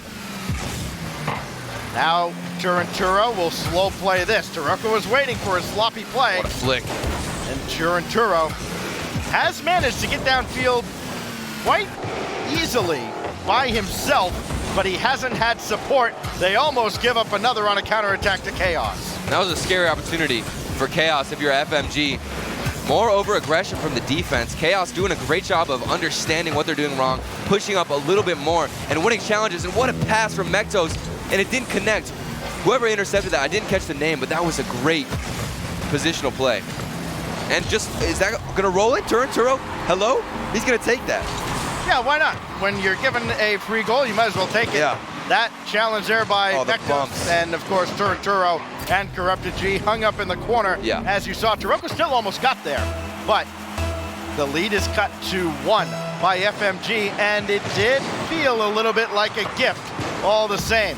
A lot of cheap goals in this series as we have gone on. Yeah, huge difference. Before it was almost, a goal was so scarce to come by. And now it seems like both teams are giving them away, but here's Turo beating out the defender, and a great shot on net. Yeah, this is fantastic. This is the kind of offensive breakout we've been looking for Full Metal Gaming, and they deliver. They get a cheap one earlier, and now seconds later, they have tied this game. And just like that, they're back in it. A great counterattack using everybody on your team, and you're back in it with 33 seconds left. Here's another chance. It's an open net. Tarako's thankfully rotating back as the third man. Corrupted G will play this indirect for himself. Got another touch off the backboard, and that is defended by Thunder. Now Turinturo. He will take his time. He knew he was going to take a demo, so he made sure to get rid of this ball as much as he could. Taroko coming on. Buddy with a clear, but it's not out of harm's way. Closing seconds of regulation. Buddy again over towards Mektos. And Taroko will not play hero in game 3 just yet. Who will break away and be the trailblazer of this series right now? 1-1 in the series. I mean, this is such a crucial moment right now. The momentum has been there for both teams. They're individually fighting, I'd say pretty equal at this point. Chaos has definitely found their way back into the series from a dominant FMG, and it's overtime. The pendulum will greatly swing one way or the other. When this next goal is scored, the winner will be on match point, and that save made by Mektos ensures that it won't be Full Metal just yet. Corrupted G out around the corner, blocked off by Buddy. Turinturo coming on, but Mektos goes way over top of him and goes through Thunder, but could not land in time to play that cleanly. He still got the pass off to Taroko. A master class in recovery by Mektos. That third man rotating in. Turo needed to get some kind of a touch on that challenge. Turoko's just gonna say, hey, I'm gonna take this free open net again. And wow, that overtime, I can't get over it because it felt so evenly matched. I didn't know who was gonna run away with it because at one point I saw Chaos break out, and then FMG, they take it back at the end of the series, or excuse me, the game, and I thought they were gonna have the momentum to end that overtime. 2 overtimes have gone the way of Chaos, and you wouldn't have expected it. The way this series has gone, you wouldn't have expected that game to go to overtime because it looked like Chaos had got back in the driver's seat. It looked like they had control of that game and maybe the series. They did have to go to extra time, though. Just that little lapse of 10 or 15 seconds got FMG back in it. And I noticed right away as the game began, I saw that all 3 players pushing up, the third man back. I think that's such a crucial moment to see how a team's playing. You look at the third man, see where he's positioned. If he's all the way back, that means he's respecting the team. He's trying to play a little bit more passive, maybe go for some big clears, and he's expecting a team not to dribble out. But there, we saw, whoever the third man was for Chaos constantly pushing up past the midfield line, keeping the pressure in, and relieving a lot of that tension so that his teammates can rotate back, get some boost, and come back in. I think what they're trying to do, Chaos, is get Corrupted G to play a little bit less like kind of an anchor and third man and more like a torment, someone who's more involved in the offense.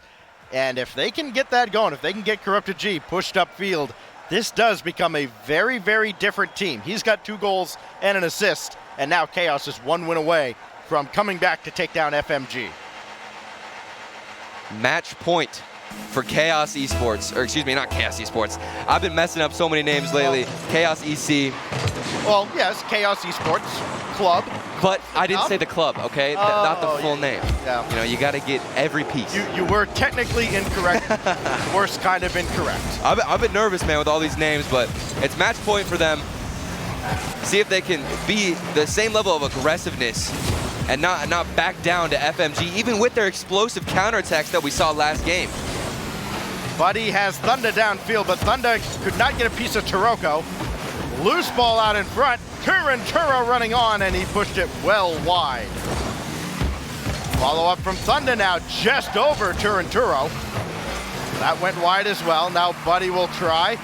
Back and forth, left to right they go. Eventually hoping for something to open up. Maybe on their 5th chance opportunity, they might get something.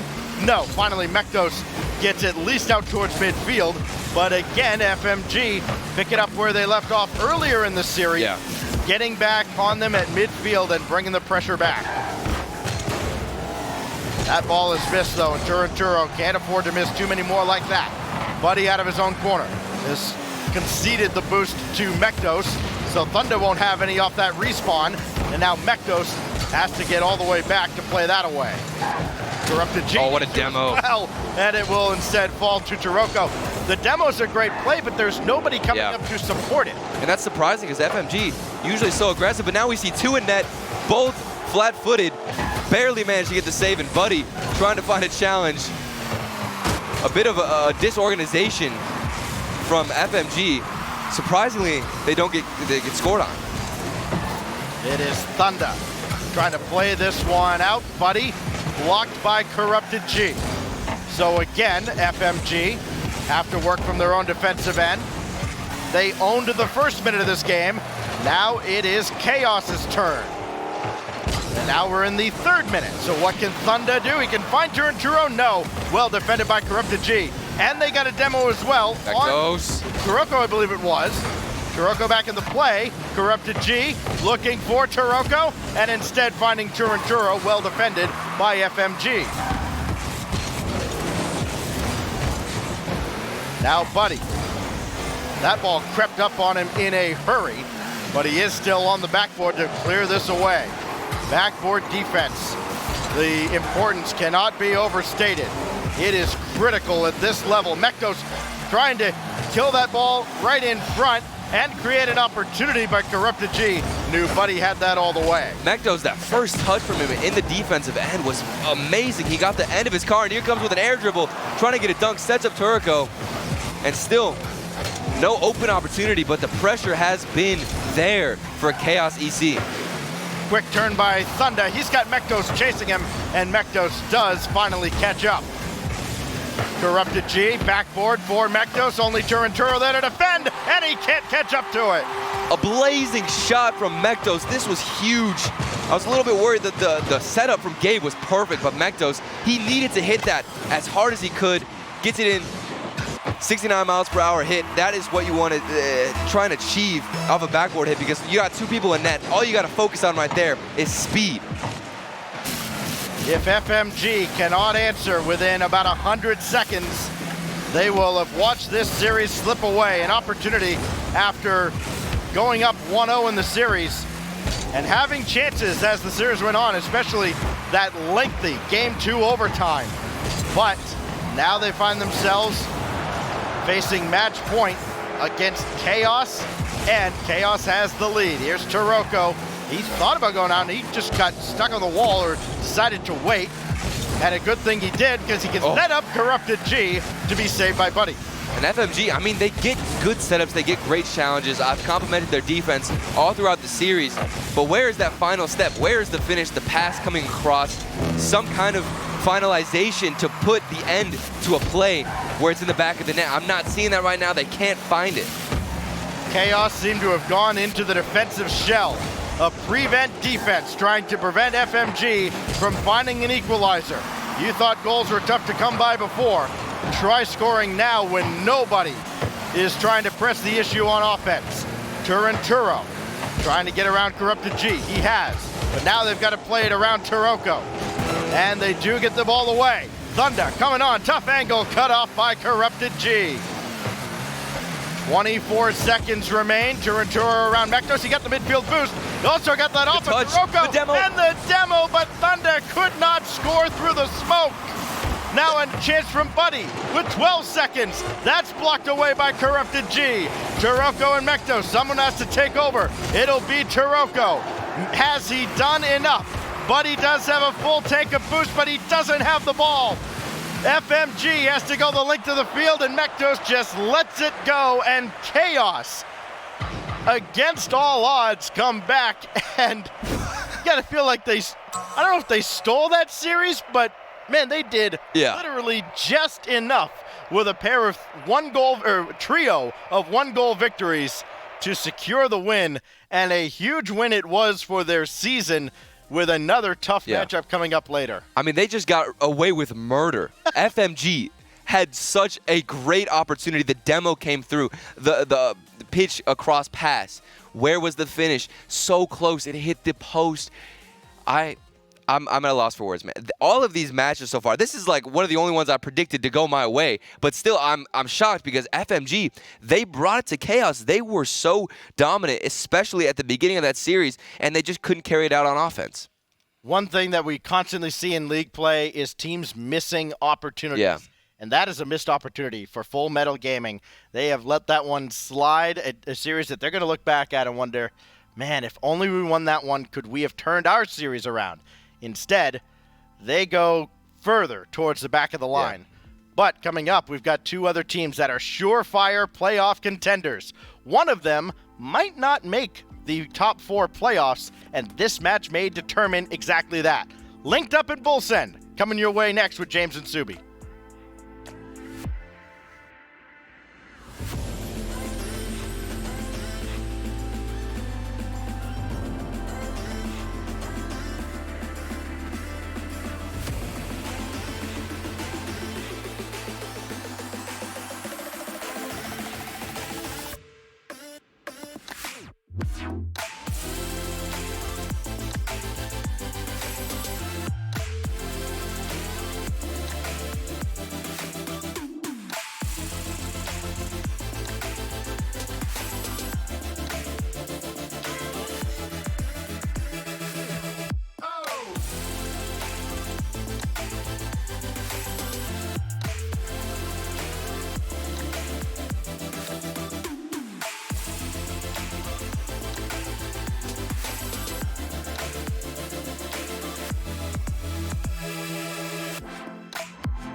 dancing in the shadows, waiting for new light, being with you. And this new sun rises upon us. A new sun rises, all we need. New sun rises upon us. A new sun rises, all we need.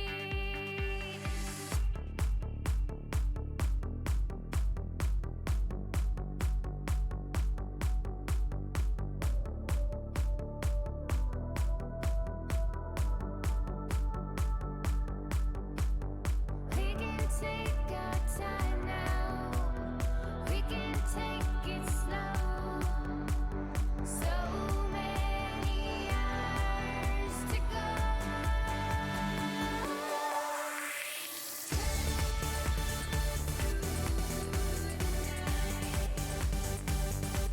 I wanna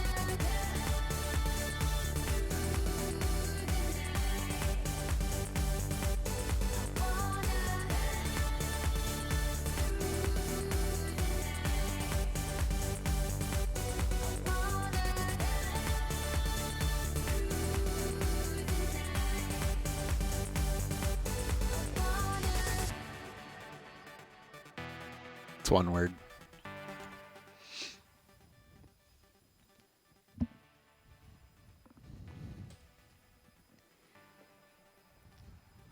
Hello and welcome back to the North America Rocket League Rivals Series. We are on week number 2 and we've had a fantastic day so far. We've taken you guys through Europe, but now we are here in North America. We've just seen some chaos in game because Chaos actually did take down FMG in quite a cheeky little way, because I feel like they might have just stolen that series. A couple of trio of 1 goal game wins there. But to talk more about that, I do have the wonderful duo here. A little bit of a switch up here as well. Subi Smash and James Spots. Yeah, Two together. I traded Turtle out. I took him. I had the newer model, and sometimes you have to go with the old, reliable, more seasoned You're calling him old? caster. Yeah, No. duct tapes on the I mean, seats. Turtle's 19. Everyone's old compared to Turtle. I'm Well, old, too. let's not tell everyone how old I am, okay? I won't. I'm It's up to you. 12. Hey, Oh, wow. Old Yeah. but gold. That's why I'm not competing. Child labor. Yeah. Old but gold. That's what we say anyway. That's what everyone says when they're aging. It's fine. Gentlemen, we've had quite a series actually in the last couple of minutes. Chaos versus FMG. Really, FMG coming straight out of the gates there. Super hot, looking fantastic. Looking actually they would probably steal that series pretty convincingly. Nope. Chaos, just like their name, causing chaos all series long. And really, 2 overtimes. You could call that really a steal of a series. No, it definitely was. And for me, for Chaos, if they don't pull out a win there, you can pretty much kiss their season goodbye. A team like FMG, not the top of the list when you're looking at teams like Afterthought, Charlotte Phoenix, and the likes of them. So for them to take FMG all the way to Game 4 and finally get their first one of the season, it's huge for them. Yeah, and I expected it. This is a team that, they were previously plot twist. They went to DreamHack and they played really well at those events, and I was expecting more from them in the rival series. I wanted to see them closer to the top. Obviously, they played 2 tough teams right out of the gate of this season, but I fully expect them to continue to climb up the ladder, be a top 6, maybe top 4 team. Well, I'm actually learning as I go along, and I have a technical question for you gentlemen here. Now, I did hear Turtle mention in the last series in Game 4 where Mekdos had a really wonderful shot from the backboard, and he mentioned how brilliant his speed was. I think it was about 63 miles an hour with the hit.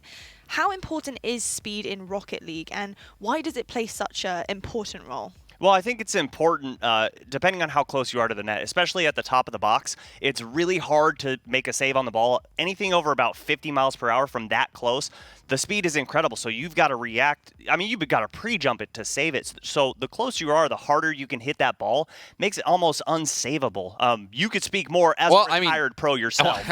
I wouldn't go that far. I would not go that far. But there's, two kind of aspects of speed. One is the speed of the shot, which is always important. Placement also very important. But even more importantly, it's the speed of getting to the ball first. And that comes into just how quickly you can make a read on the ball. And the players who are the best players in the game are the ones that are super speedy, which are the people who just have that instinct of immediately knowing where the ball's going to be and jumping for it. And when you have two players going for it, if you hesitate for just that split second, it could be the difference between someone taking a shot on your net and you not getting there, or getting a challenge that kickstarts a counterattack. So that's why it's just so important to be fast and not hesitate. Even in matchmaking, if you have teammates that are hesitating and they're slow to the ball and they're giving up free shots on net, it's infuriating. Well, that's so I'm not going to hesitate. got to be fast, James, be speedy. I'm not going to hesitate and talk about our next matchup, because you two have some casting to do ahead of you guys. We've got Linked Up versus Bullsend here. Now, we have seen Bullsend before last week. Of course, they're a team full of rookies, but they are making waves right now. These underdogs have come forward. I was really impressed with what I saw from them last week, but of course, they're against Linked Up. Now, let's just talk about this Linked Up roster. We haven't seen them play yet here in the Rival Series mainstream. What do we know about Linked Up, and why could they maybe send Bullsend home? Well, it's a team full of young guns. This is their first season together as a squad. They pulled in Alpha Kep, he was on Noble eSports back over the summer playing with them, but this team is very fast, and they play very good as a team. They have a lot of infield passing plays, which is going to counter Bullsend quite a bit, because Bullsend is just utter chaos. They are so fast. But they have Calm. They have Calm, who is a 1v1 god on the field. So, yeah, you got to be cognizant of that. But with them, I talked to RBG about playing them, and it's like, you don't know where they are. It's so hard to play against, because you don't know if they're coming in to challenge a ball. You don't know if they're up on the ceiling. They're literally, you have no idea what they're going to do. It's one of those teams that has really high potential. It makes you think of Prime Thunder back in the day, where he could just have series where he takes matters into his own hands and could just get you that with his high-powered offense. And I've watched Alpha Kep before. I watched him back in the Universal Open. He was playing with Hoxer, who's now in the RLCS, and that was back in Chicago playing in the Universal Open. So he has been hovering near the top for quite some time. Now he's looking to break through. This is the best season to do it. And this is going to be a tough game for him going up against Bullsend. Absolutely. And, Linked Up, the dudes plus Sosa and then Embers in Season 7. They didn't place very well. I think actually Embers got 5th and dudes got 7th, I believe. Can they improve on this? How can they go about their way of making sure that this is now their time to shine? Well, for me, they really have to focus on making their mark and making sure that they score when the opportunities present themselves, because right now, all 3 members on Linked Up, their shooting percentage is abysmal. All 3 members are under 17%. It's kind of like what we saw with Chaos, yeah, right? Exactly. You got to hit those open shots. You got to hit the open nets, and they're just missing a lot of opportunities. If they can start capitalizing on those, I think they can see themselves in top 5 of Rival Series. Yeah, and shut down Calm. Demo him. Just take him out. Go for it. That's the only way to win. I like it. It's the only way to win. Take him out. That's the... Okay. Got it. Noted. If I want to improve on anything, just take him out. Let's talk about predictions now, because we need to know who you're backing for this game. This one's really hard, just because it is a squad of young guns against pure rookies in the Rival Series. But just based off of what we've seen earlier in the season, I have to go with Bullsend in this one. I just think they bring a little bit too much to the plate for Linked Up to deal with. I'm with you on that one. I just have a lot of faith in Calm. This is the team that won WGN. They have a lot of promise, a lot of potential. I think they're going to live up to that potential this season, and we'll see them get the win here. I couldn't agree more there, guys. Honestly, Bullsend winning WGN as the rookies and underdogs and looking fantastic from what we saw last week. And then Coms being a fantastic 1v1 player, and we've seen what he can do. And are you a dog person as well? Yes. Because look at that logo. That beautiful bulldog logo. It is stunning. Look at that on the board. Oof. Yeah. One of my favorite logos for sure. A lot of slobber, though. A lot of drool all over the place, hey, I would assume. I don't mind that. I don't mind that at all. It's fine. You can drool as long as just like you, Subi, honestly. You back gotta in the keep green it around. room, you're eating chips. Sometimes you're so ugly, you're cute. Well, I tell you what, Subi, I'll let you drool all over this next match, because we've got a good one.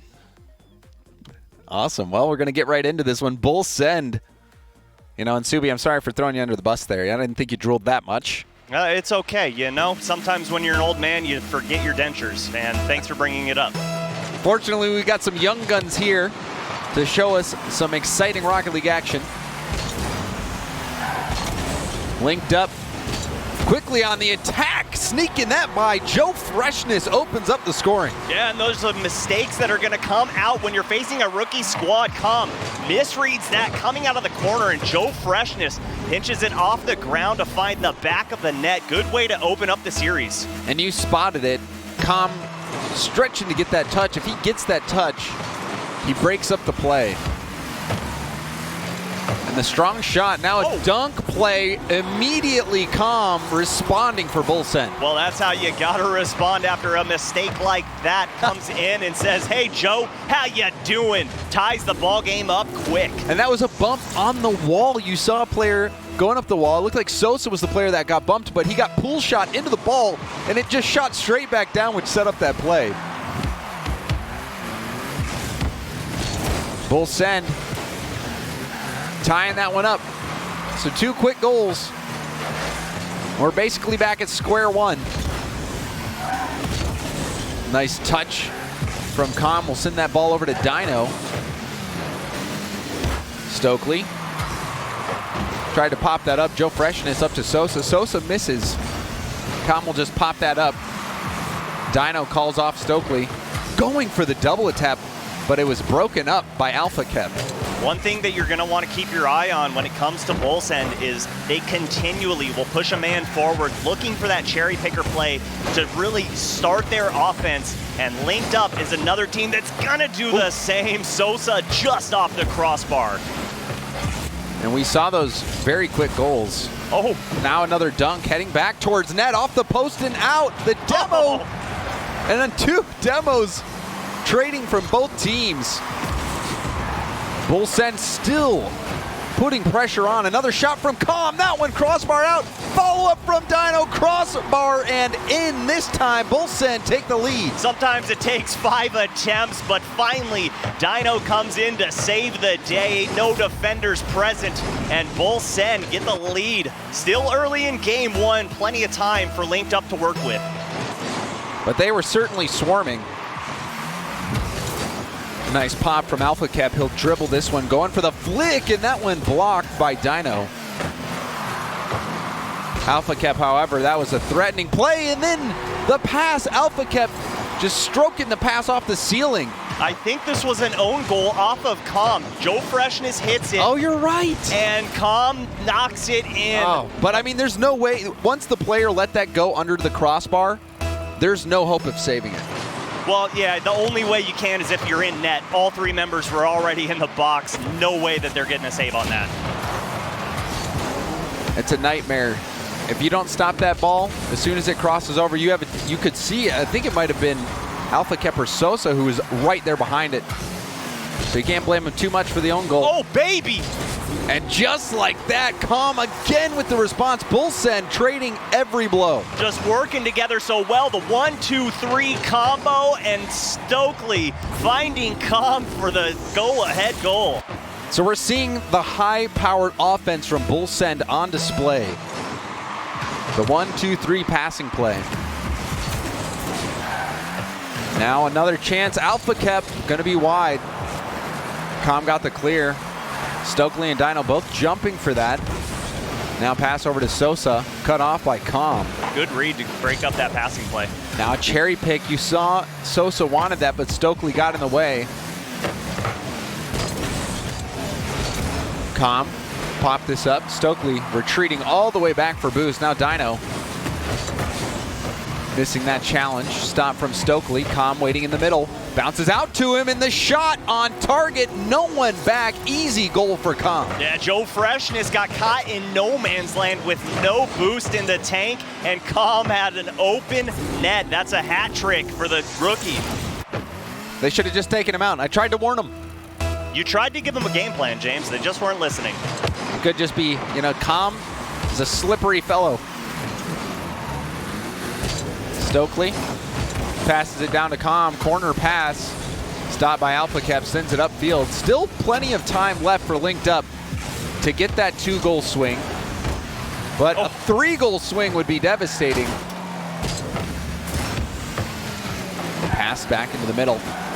Dino dropping it down. Alpha Cap attempting the clear, but Stokely denies the rebound. How about this pass from Dino off the crossbar, comes down to just kill the ball, throw Alpha Cap off his course. Stokely just waiting like a shark at the top of the box. And that little touch from Dino, that set up the play, like you said. Just getting that small touch, perhaps that caused Alpha Cap to get that poor hit. Backboard pass. Joe Freshness getting bumped out of the way. Double commit. Stokely's up. Sosa quickly to the ball. Will get the clear. Now Alpha Cap trying to force it by Dino. Dino low on boost. Going for the challenge. He'll be upfield. It's going to have to struggle for some boost. Sosa had Joe Freshness in the middle, but didn't opt to take the pass. Didn't have boost to work with either, so a difficult one. But Sosa, the man we were just talking about, comes in and sneaks it under the crossbar. And they still just hang in there. Joe Freshness with the stop, the demo on the goal line by Alpha Cap, and then the shot on target from Sosa like a well-oiled machine, linked up, getting involved on that play. And now just 2 goals separate them. Alpha Cap over to Sosa. Sosa, center ball. Clear off to the side. Dino making contact, gets the ball chipped over his head. Now calmed, trying to slow play it. Sosa stops him. And now ball bouncing out to the mid. Chance for Joe Freshness. Joe over to Sosa, and that play blocked by Dino. Yeah, good read to break up that passing play. And Dino just trying to find Stokely, but Stokely had no boost, fell off that side wall, just tumbling down to earth like a leaf in autumn. Leaf X? Or like a, okay. No, this is Normal. Rival Series. He's not here. Gotcha. Thank you for the clarification. And 2 Canadian players as well on linked up. They're going to need to step up right now. Under 30 seconds left, down by 2. Long clear from Joe Freshness. Stokely sends it back to Dino. Dino, they're just playing keep away at this point. Popped up to Stokely. Stokely is going to go for the double tap. Passes it to Calm, but the play cut out. But that melted so much time off the clock. Yeah, they need to score right now, and it's not going to happen. This game is going to go in favor of Bull Send. Took them a little while to wake up, but once they did, it was like a bull in a china shop. A bulldog. Right. Bulldog. My bad. And when a china shop with steaks all over the plates. That's fine. They absolutely destroyed the defense of linked up, and a lot of it was headed up by Com. And the high-powered offense of Bull Send apparent in this game. Yeah, and their high-powered offense starts because of their great defense and the ability to clear that ball towards midfield to find an open teammate, and they just start work from there. It's just a good thing to see that Bull Send has figured out how to succeed in the Rival Series. It's uncharacteristic gameplay than we're used to seeing because they're so fast and they challenge a lot of balls, but so far it's been working. And I mean, we saw positives from both teams on the offensive side. You think back to the play where it was a pass, or I think Joe Freshness stopped the ball in the midfield, and then Alpha Cap got the demo, and then it was just an easy goal for Sosa. Linked Up had some shining moments, but still even Bull Send the 1-2-3 passing play out of their own half, like you said, targeting each other.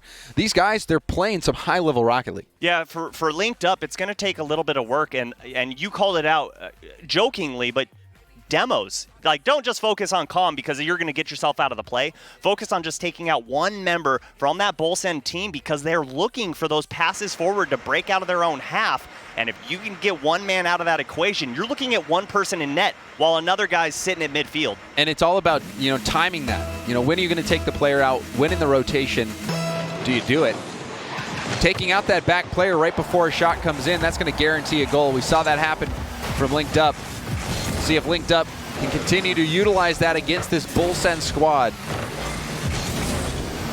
Long clear downfield. Calm misses the ball and the boost. Alpha Cap shot, and that one off the post. Dino is going to have to save this one backwards. He does. Stokely gets the clear out, but still in trouble. Sosa, and now Stokely on 0 boost gets that critical touch. Counterattack time for Calm. passes it off the backboard, but wow, that moment there for Bull Send was scary. It was just Carpocalypse in the orange half, and somehow they come out alive. And a missed touch there from Sosa. Stokely jumps all over it. Com rotates in and decides to put it in the corner just to keep possession of this ball in Linked Up's half. And that also allowed him to get both the corner boost steal and the mid boost. So Bull Send trying to starve out Linked Up right now. It could pay off. Alpha Kep stops Dino's shot. Another corner steal from Dino, trying to drop it down. This one off the ceiling. Stokely turns. Oh! And now a traded demo. Dino and Sosa take each other out. Stokely keeps the ball in. He's out of boost. Gets the boost steal. The pressure's on.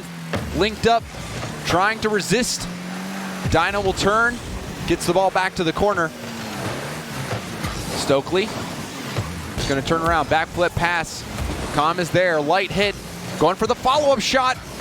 Oh, and that one's saved off the post. Rebound out to Dino, and he scores. And that's how you follow up a shooting play. Dino waiting at the top of the box. You miss one, goes off the post, and nobody home. Joe Freshness can't get anywhere near that. And Bull Send go up by 1.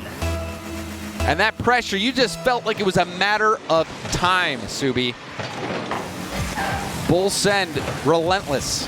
Yeah, that's what they're going to do. They're just going to wear you down, James.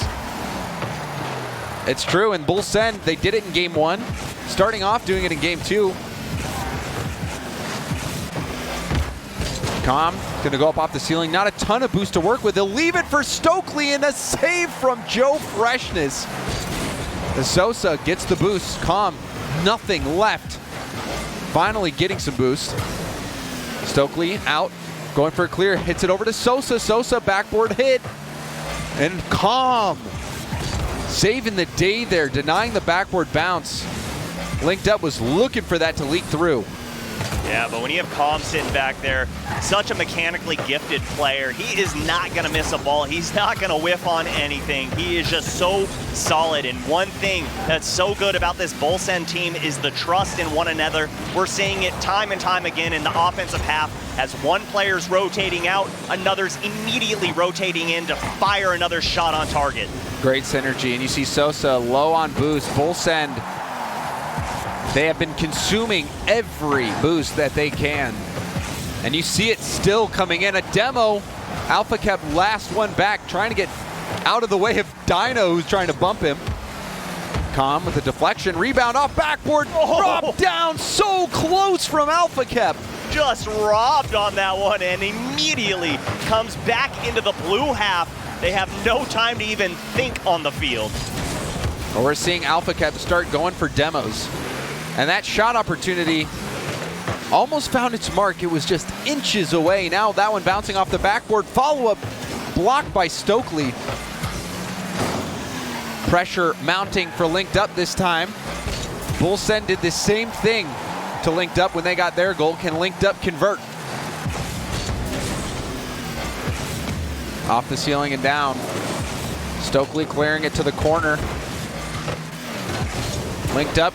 The pressure was too much. Alpha Kep ties it up for Linked Up. And Bull Send just getting a taste of their own medicine. All three members a little low on boost. Alpha Kep can just sense it. Puts the shot high. No one can get up in time. And Linked Up tie up game number 2. Just about a minute left to go in game 2. Linked Up trying to even up the series. Dino off the backboard, rebound, followed up by Stokely.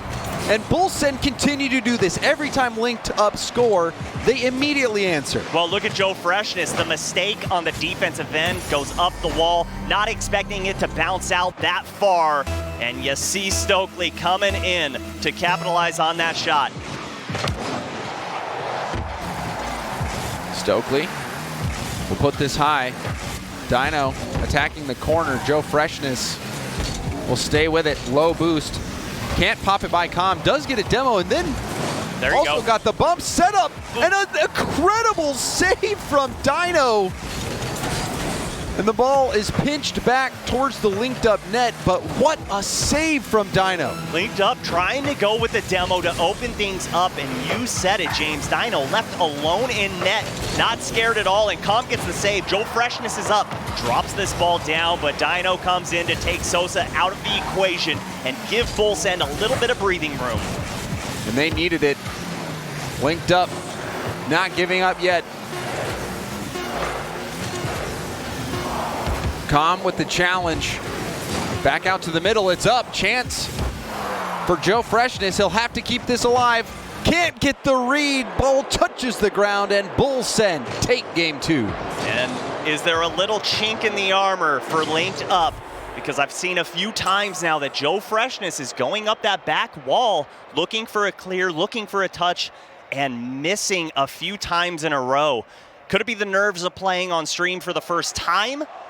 I doubt it. He's a seasoned veteran when it comes to the rival series, but something's playing a factor because his mind is not totally in the game. I'm not used to seeing him miss. And sometimes it can just be difficult if you're continually left being that last person and you have to make the play. It's even that much more pressure. But we've seen Com and Dino and players on Bull Send in these very difficult situations on defense, and they managed to make it work. We saw that save from Dino. I thought it was a goal. Absolutely. I was getting ready to call the goal, and Dino got the save. Well, and one thing that's incredible about that is he's not just sitting there waiting for the shot to come towards him. He's going towards that ball to take away the angles that are going towards the post so that shot can't go on target. The only shot available is straight at him, and he's going to block it away. The defense from Bull Send is incredible, and what's more important is all three members, no one's playing a distinct role. Everyone's rotating beautifully on defense and offense, getting involved. I mean, goals, assists, I look at my stat sheet, everybody has a G and an A next to their name. It's called teamwork. It makes the dream work. Subi. And they're making it work indeed. Bull Send now one game away from the clean sweep over Linked Up. And just the reads have been there for Bull Send. Very difficult reads. I even think back to the play where two players went up for Bull Send, Com, and I forget who else it was, but it was a really tough read off the backboard. Com ended up... Look at that pass! And this pass cut off by Joe Freshness. But yeah, Bull Send, these guys just on a different level right now with their reads, their speed, everything working. Just uncharacteristic plays, the drop-down passes that come out. It's just insane to watch these guys play. Sosa gets the flick over off the crossbar, but there's Dino with the save, and Stokely sends that one to the side, and somehow Bull Send hang on. A defensive masterclass for Bull Send.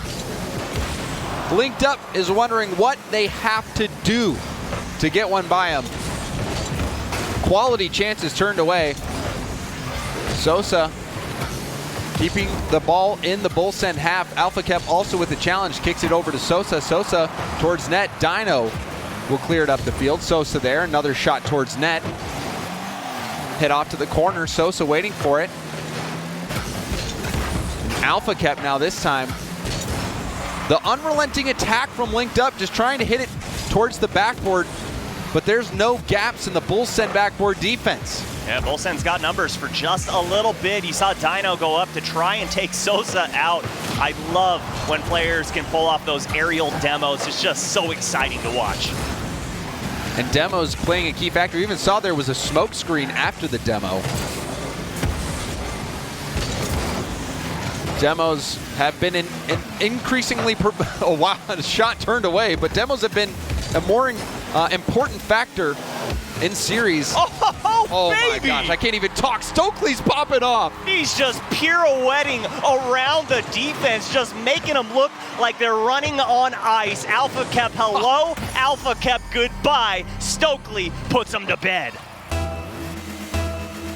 You gotta wonder if the alarm will go off or if they're gonna keep sleeping. Oh, I guess they're waking up. Kickoff goal for Linked Up. good morning. It's 3:05 and it's time to get up. A kickoff goal, you're not going to see that too many times. Com cheating up a little too far forward. You saw the third member back going for boost. Sometimes you just get caught out of position. He was flipping into the side of the ball. Really needed to get behind it to prevent that from kicking straight backwards. And Alpha Kep Pops it up to Joe Freshness. Backward pass. Going down to Sosa. Sosa centers it.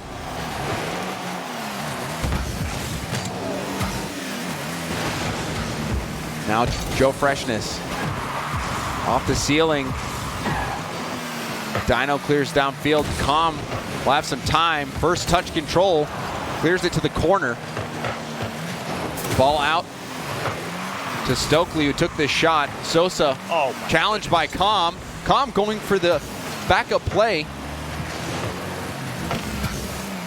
Oh, that would have been amazing. That redirect was nutty. The speed and the precision that it had on it. These guys are just out of this world right now. Bull Send feeling it. Com on the ceiling, passing down to Stokely, but Sosa with the quality read. This one bouncing off the ceiling.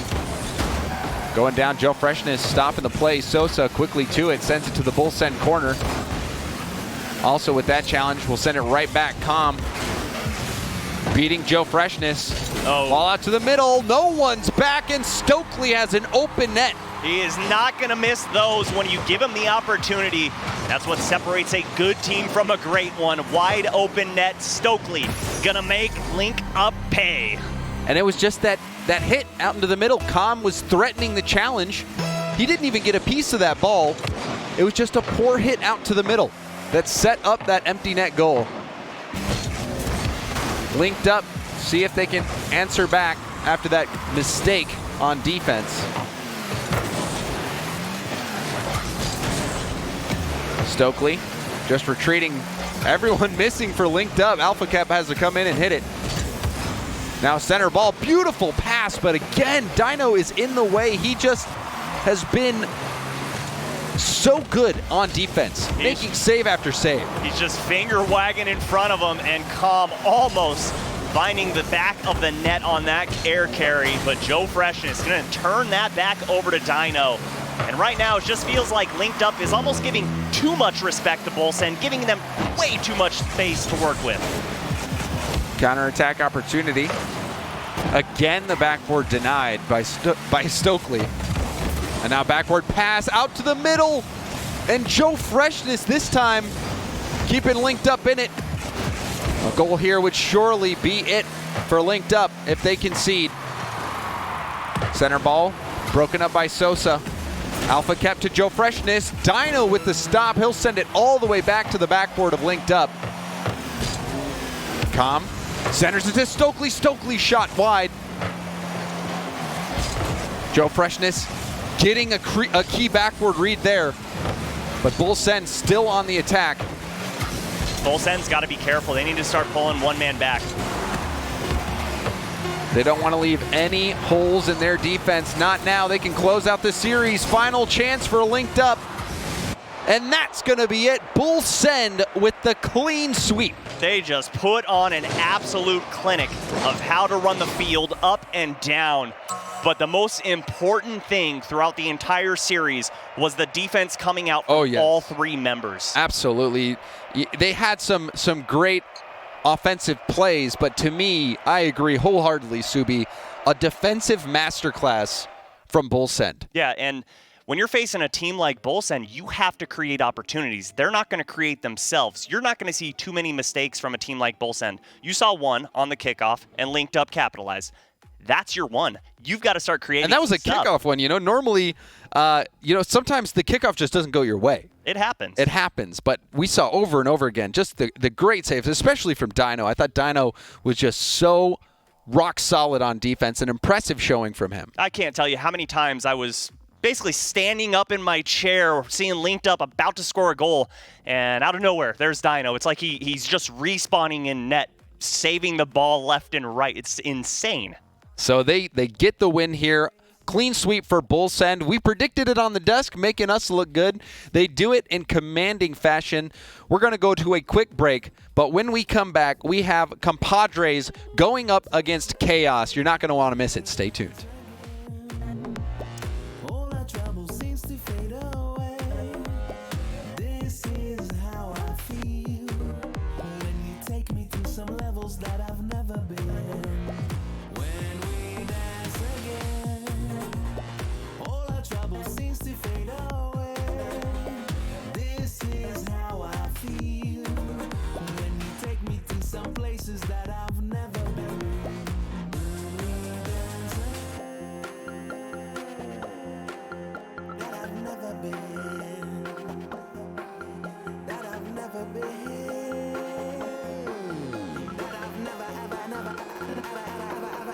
Walking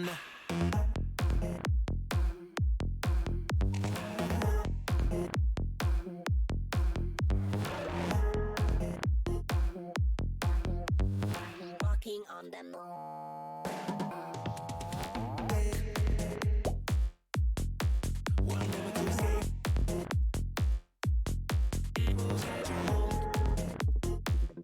When you're walking on the moon, Walking on the moon. taste your happy place. It will change your groove. When you're dancing on the moon, dancing on the moon. We dance again. All our trouble seems to fade away. This is how I feel. When you take me to some levels that I've never been. When we dance again, all our trouble seems to fade away. This is how I feel. When you take me to some places that I've never been. When we dance that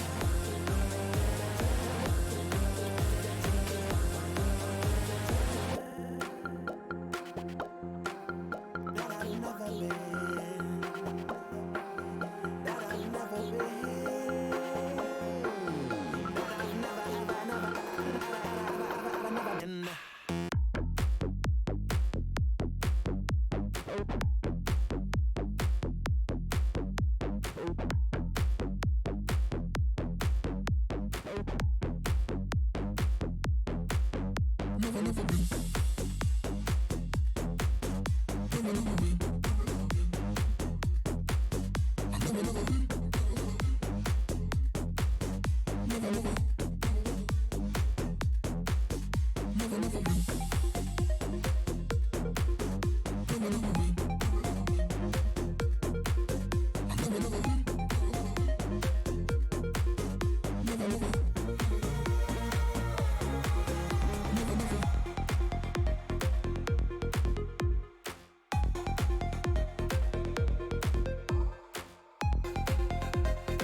Into the night, the city lights are dancing, slowly falling apart. The shadows causing an outbreak. I'm wishing upon a star. This time I'm feeling stronger, and I know I can do better. The shadows causing an outbreak. I'm turning the light. We're gonna light it up, oh, light it up, ooh, light it up, causing an outbreak. I'm turning the light. We're gonna light it up, oh, light it up, ooh, light it up, causing an outbreak. I'm turning the lights on.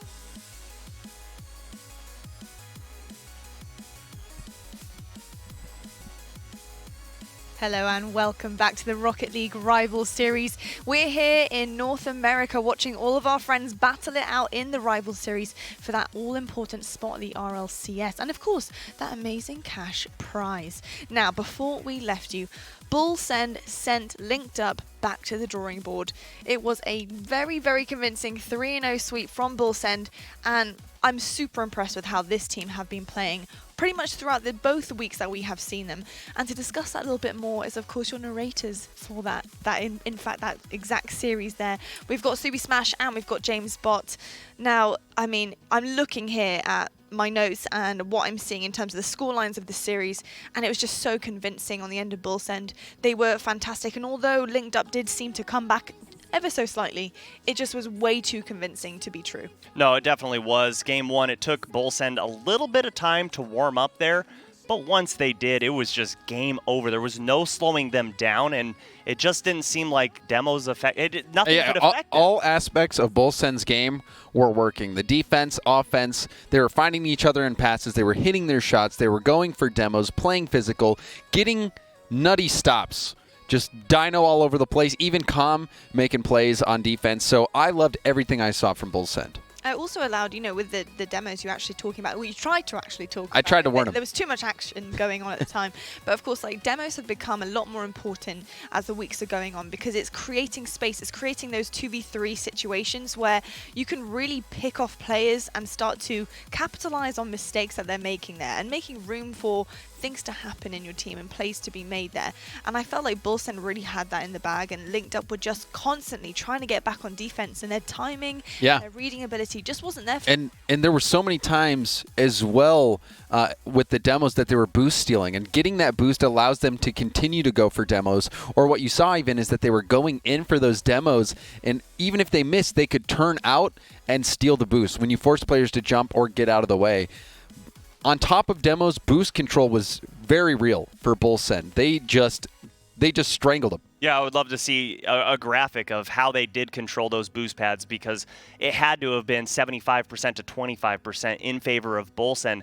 Just so important. And you said it, rotating through the defensive zone to not only try and look for demos, but then, like I talked about before, you're getting in the head of the defense. So they're always trying to be aware of if you're coming through, and it kind of throws them off a little bit. They second guess, like, oh, can I come out of net and come out of the post, because someone might be rotating through and take me out. Yeah, because even if you don't get the demos, it can still be beneficial. It can indeed. And, we're talking about difficult reads as well that I heard one of you guys mention during the game. And Bull Send are really the epitome of that. Their difficult reads are what gets them to that next level in the series. It's what elevates them to get to that score line that they're trying to achieve. So that for me really stood out from them as well. And I'm excited to see how they go on strength to strength. But we also have another game. It's our last one of the day. It's the last one. The day's gone so quickly. I can't believe it. So we're here at Chaos Esports Club, who we have seen play previously against Compadres, which I haven't actually seen play yet. So I'm really excited to see how these guys do. Now, I know Compadres actually did beat Bull Send, who we've just seen 3-2. So that says something about this team. I'm very excited to see the skill level that they're going to bring forward, because we've also seen Chaos steal a cheeky win against... Well, speaking of skills, who is on Compadres, I think that's going to be the guy that Chaos Esports has to focus on. Shooting 31% on the season. That is just incredible. Anything over about 27 is just nuts. Yeah, so accurate. Once you get into the 30s, you're just a wizard. And, Corrupted G has been there before. Obviously not there right now, but... Chaos, they found a way to win. Last series, 2 overtime, gripping overtime games, finding ways to win that. But Compadres, I haven't had a chance to see them this season yet. But taking down a Bull Send team, that's a pretty good checkbox on the resume. Well, what I can say is the Compadres are no FMB. So Chaos Esports is going to be a little bit of a different matchup for them, for sure. Talking about the two, and it's going to be, I think it could actually be a very close matchup that we're going to be seeing. But Compadres, obviously, they have their own version of Tadpole on this roster, being skills. And then Chaos, obviously, handling that high-pressure situation so well that we've seen, as you mentioned, in that double overtime in the 2 games. That's such a huge asset to have as a team. Being able to handle high pressure, obviously going through to the RLCS, which is obviously the end goal for these guys, that is going to be a huge asset for the teams. No, it has to be. And speaking of assets on the team, you talk about him a lot, Corrupted G. He has to be the biggest asset of this Chaos Esports club. He only has 4 goals the entire season. He's shooting about 8% as far as accuracy goes.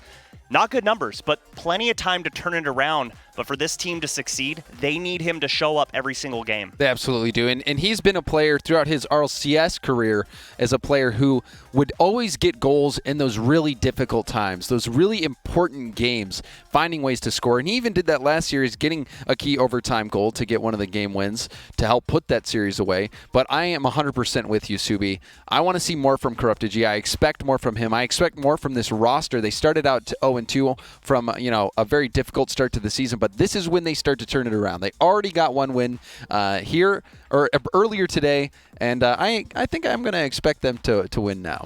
Well, I hope Corrupted G is watching because he handles pressure very well, as does the rest of his team. And I'm sure having that statement from James Bott is just going to give him the edge he needs. So we're going to talk about predictions now, of course. Subi, where are we going on the board? Well, I know Chaos got a win today. So I think that already lets you know which way I'm leaning. Does it? Yeah, a little bit. I'm just going to go ahead and say it. Compadres. We're all friends here, so I'm picking them. Well, I think you're close, but we're not friends? You're not right. No, well, to be determined. We'll see how this series goes first, but I'm Chaos all the way here. I believe in this roster. I want to see them in the hunt for the playoff spot to eventually make a run back at the RLCS. I think they're going to get the win. Well, it only makes sense. I haven't seen Compadres win or play yet, so I'm going to have to go and show my allegiance with Chaos eSports Club. Makes sense. It's the only way forward, and talking about going forward, let's get into the game. Here we go, Subi. Finally, getting to see Corrupted G try to live up to the expectations set on him. Former RLCS player, teaming up with Mektos and Taroko. They won earlier today. Can they do it again against this Compadre squad that took down Bullsend, who looked so hot last series? Yeah, this is going to be a tough matchup for Chaos right off the bat. A shot coming out from Skills, and that's the man we were talking about. Don't expect to see a lot of shots not go in from him. Ball pinched out.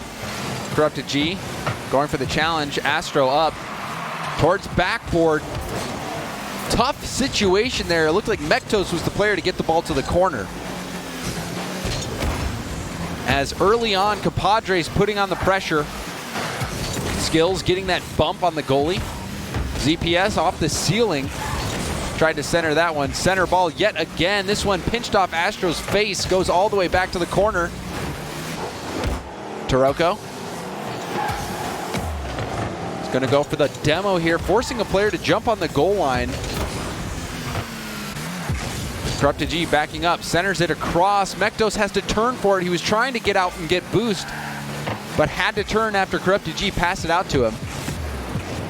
A little bit of low boost on the side of the Compadres, but they finally were able to break out of their half, finally able to get some boost, and ZPS got a boost steal there, puts the shot into the box, but Taroko gonna send that one back into the orange half. Chaos, they've been challenging each ball so well. Barely getting a piece of their car on it, but enough to slow down the attack. ZPS centers it. Mektos with a stop. Astro's there, going for the double tap. Can't make the read. Ball gets out to Corrupted G, challenged by ZPS, kicks out to Skills, who takes possession. He's out of boost, he'll have to get back. Mektos lost control of the ball in the air. Astro taking over possession. Taroko in the midfield with the challenge. Ball kicks over to the wall. And a big hit from Mektos off the ceiling. He'll go for a follow-up, but Skills in the way. Double commit, though. And Taroko coming from the Compadres half, keeping the ball away from him. As now Corrupted G goes for the drop down, just leaves it, and the shot's wide, but the right idea from Chaos. Yeah, that was a great idea from Corrupted G, and you could tell he calls out the fake. Unfortunately, Mektos and Taroko unable to capitalize as the shot went wide, and it just looks like Chaos is just kind of baiting out the Compadres right now. The Compadres look like they're slow to almost every challenge that's on the field. We saw that earlier with Taroko. Oh, and the follow-up from Mektos. Taroko hits it off the backboard, and it seemed like Compadres could have been there, but you see Corrupted G getting the bump on Astro. Takes him out of the play. He's sitting face forward in the center of net. No way he can side roll to the right fast enough to get a save on that ball. And finally, Chaos eSports get a goal right at about halftime. And bumps and demos, a factor in so many goals today. Corrupted G getting in the way, preventing a player from getting out and making the challenge. And now this one off the backboard could be dangerous. Corrupted G again going for the bump. And you see how he was able to quickly recover. He misses the bump, but it doesn't matter. He's just wrapping around the roof of the goal, and he gets back out on defense. Oh, look at that passing play. Astro can't save it. Corrupted G is there waiting. Good play here from the veteran. And a demo from Mektos to the corner. The center ball, the shot was low. Astro did his best to clear it, but it wasn't enough. Corrupted G comes in, that rebound off the post, an easy goal for him. Chaos just taking it to Compadres. Oh, good hit there from ZPS. He knocked Mektos off course. Had he not, would have been an open net, and ZPS puts this to the side. Astro loses control of that. Wanted a little more power on that flick, but Skills sends it back down into the blue zone. And it's already been a hard enough start for Compadres. Not making that play there, it could have gotten out of hand. Compadres still a 0 on the score sheet. Chaos has just been bumping them over and over. Now the shot denied by ZPS. Clear attempt and another demo on the back line from Corrupted G. Mektos gets his flip, goes for the reset, but it was blocked by Astro. Chaos not letting this ball leave the Compadres half. Finally, they manage it. Goes out to Skills off the backboard. Mektos down. Corrupted G goes. Taroko jumped for a moment, but was able to get back down, and now he'll have a play on the ball. And I like that play there from Skills, going with the back pass to Astro. Oh, that's dangerous. ZPS gets the save, but once again, Corrupted G just waiting patiently for the opportunity to present itself. ZPS knew he couldn't get to that ball, stays down, and Nick gets the first save, but clears it out to the middle. Corrupted G cleaning up yet again. And Chaos Esports Club living up to their name. They're causing just that every time that they move into the offensive half. And the Compadres just clearing the ball time and time again to a Chaos member so they can just keep their offense moving right along. And it's been such an elevated level of aggression for Chaos. They continue to go for these bumps, demos. They haven't stopped. They've been harassing Compadres all game long, and it's working. That shot turned aside as the time ticks away. Taroko getting one more, of 4-0 demolition of a game from Chaos. And with that, every single member of Chaos got a goal and an assist in this game. And good to see every single member getting involved on the scoreboard. And Chaos, everything going right for them. Compadres, early on, they started out decently, getting some shots on target. And now we see a 5th goal, a 0-second goal for Corrupted G, a hat trick. Why not? Why not? Because that's just how this game has gone for the Compadres. A mistouch off the ceiling from Astro. And then ZPS, that mistouch there. Turtle upside down off his wheels. It's just complete and utter chaos. Couldn't say it any better myself. Chaos EC destroying Compadres in game 1. And a lot of it, they were actually doing destruction on the field with bumps, with demos. We see 13 shots. Everyone getting a goal, everyone getting an assist. Everyone getting a save. Yeah, doing it all. Doing it all, up and down the field. And, you know, I was talking about it earlier, but the Compadres, it just seemed like more times than not, when they go to clear the ball, they're just hitting the ball just to hit it, just to try and push it out of the zone without surveying the field, seeing what the defense is presenting itself, and they're just giving the ball right back over to Chaos, and Chaos is saying, all right, thanks. I'll take this. And it's because Chaos is just harassing them. And they're doing as much as they can just to prevent the ball from bouncing slowly into their net, but then the rebound's there. And it's been Corrupted G multiple times who's been waiting for those rebounds and just smacks them right in. So if you're if you're Compadres, how do you deal with this aggression? How do you turn this around against Chaos? Well, I think they need to take a page out of Bolsen's book and really look for teammates on those clears because they're pushing the ball forward towards mid and no one's there. They can't do anything with that ball, and Chaos is not going to give you time. They're not going to say, okay, yeah, let's let that ball hit the ground a few times. They're going to pounce on the opportunity to put shot after shot on target. And that was something Chaos was doing even in the first seconds of game one, was just challenging every single ball so effectively. Compadres trying to figure out what to do next. Ball kicked out to the middle. Oh. Own goal chance. The bump on Mektos. No one from Compadres there to take the follow-up shot. Another good challenge. Corrupted G getting the demo on Astro. Oh, miss on that, but Taroko sitting and waiting. Smart play there, and see, right there, too much time allowed for Chaos to get a touch on that ball. I need to see some more members pushing forward from the Compadres, get a little bit of an aggression, and just saved off the crossbar. Chaos eSports gonna want that one back. But I love that play from Mektos, going for that touch and then using the rest of his boost to get the bump, and he made the bump. Just he didn't have a teammate following up the backboard hit. Had that ball been floating towards net, that would have been a goal after hitting that bump. Now backboard pass denied by Astro. Lob blocked by Taroko. Corrupted G on the challenge. ZPS will center it, but Mektos first to it. ZPS gonna have to get back. Skills with the save. And that one, another scary moment. Oh, nice shot from ZPS. Good transition offense after they scramble to get the ball out of their defensive zone. It just takes one pass forward, and ZPS finds his mark. And this was what you were talking about, Subi. When you're under that much pressure, you have to be able to find your teammates through the noise. And that's just what happened. The perfect outlet pass to get the counterattack goal. Now off the backboard, going for the triple tap. Wasn't able to connect.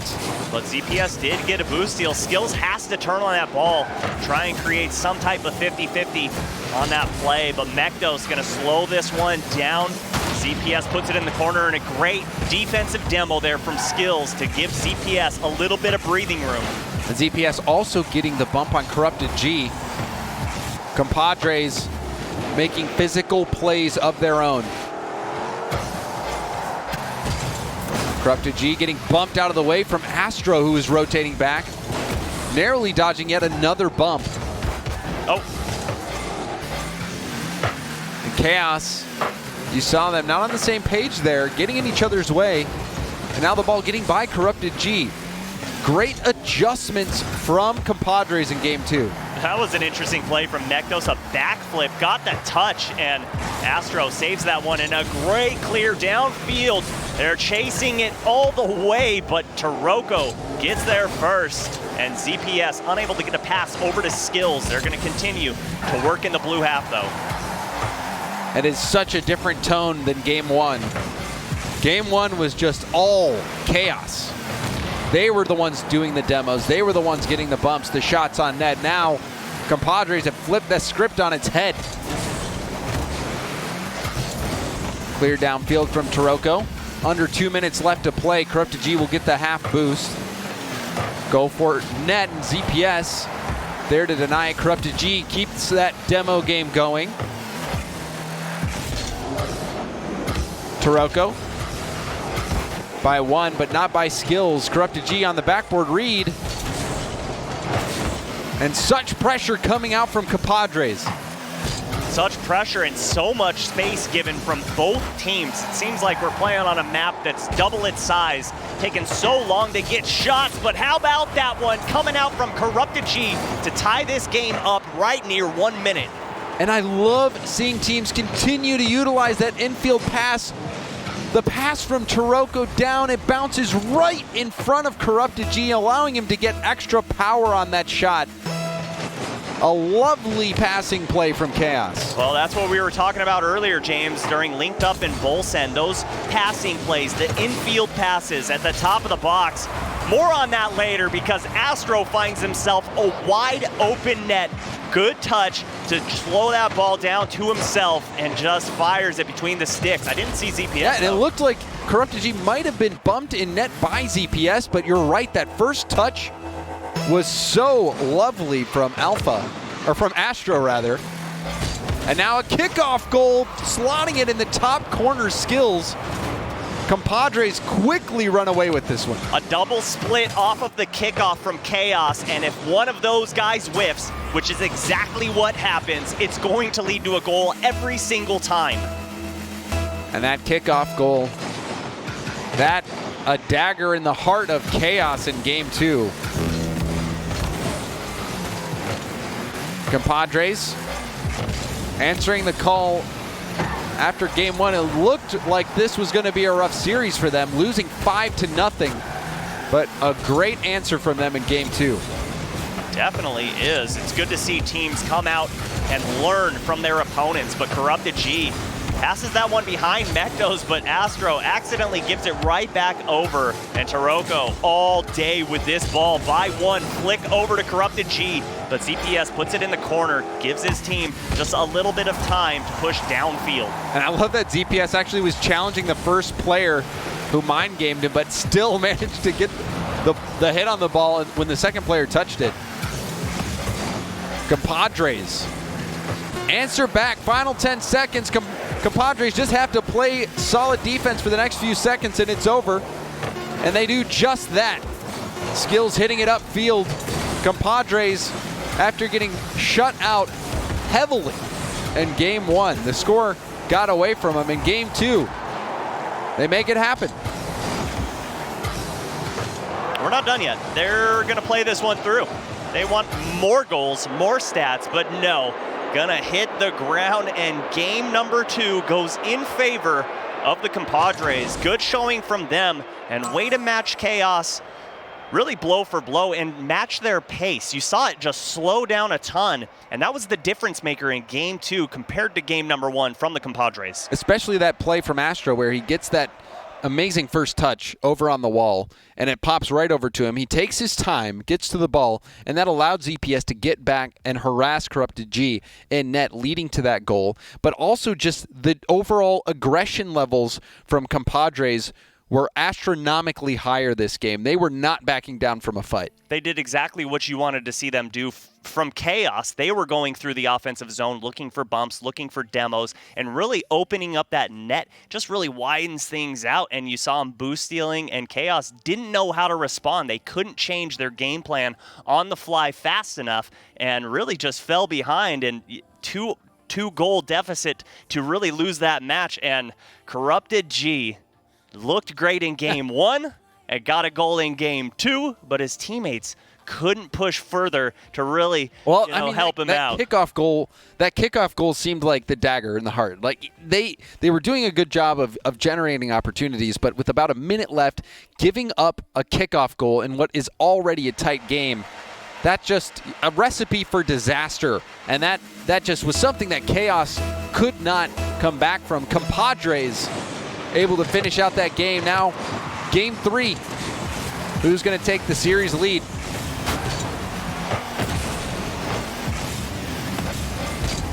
As Astro will send this ball high. Taroko to the corner. Center ball, Corrupted and Mektos both commit for that. Corrupted G first to it. Backward pass bouncing out. ZPS trying to hit Astro on the counter. Skills. He's going to back up, getting in the way of Corrupted G. That was a smart play. Out of necessity, getting in front of that ball. Yeah, he must have seen it out of the corner of his eyes. Corrupted G's up. I just have to get a touch because he has a beat on this ball.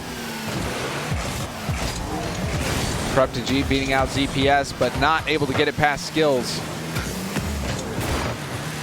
Another quality challenge, back-to-back challenges from Astro. He wins 2 50-50s in a row. Taroko assisting in that clear.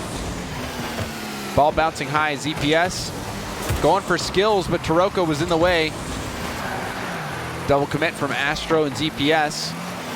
But Astro's still able to stay at the midfield. Double tap attempt and skills. 30% shooters are shooting on bangers like this. And Unreal. finding the upper 90, are you kidding me? Look at the small window Corrupted G left open, but a hurricane blows through it as Skills puts one on the board for Compadres. A first-rate goal from Skills. And Compadres out to the early lead. That's a nasty pass. Backward pass as well. Found its way through, but no one there for Compadres. Astro out of boost. He'll have to watch. Mektos, first touch. Gets his flip. Goes for the flip reset. And that was absolutely filthy. Just a change-up, flip reset. You see Skills back there waiting patiently, but so much time in the air is given to Mektos that Skills just falls off the ceiling. And man, what a way to tie it up. And Mektos was still ready to dunk that ball in. He was right behind it on the goal line. You even saw the defender was trying to clear it out, but perfect positioning. What a shot that was from Mektos. And that's got to be one of those shots that boosts morale through the roof. Yeah, that gets all of them saying, let's go get it, boys. And man, it's just going to be so hard for the Compadres to deal with it if that's what you're going to be seeing from Mektos every time he's pushing down the field. But a demo from ZPS. Compadres not backing down. It was a quality goal, but still Compadres keeping the possession for the most part, but now ball pouncing back. That one almost pinching right into the net, a little high. Skills will center it. Astro with the first touch. Can't get the follow-up. ZPS shot towards net. Mektos will clear it safely to the corner. Now centers it to Corrupted G, attempting to clear back down to Mektos. Puts a shot towards net, saved by ZPS. I love that team clear to get that ball into the blue half. It does come right back into their zone, but all three members getting involved just so they don't have to look at a shot on target. Taroko in the corner. And the teamwork certainly has been there. Both teams battling in the series. Game one one-sided, but game two was close to the very end. Corrupted G. That shot towards net, blocked by ZPS. Center ball to Mektos. Mektos blasts it past the defenders.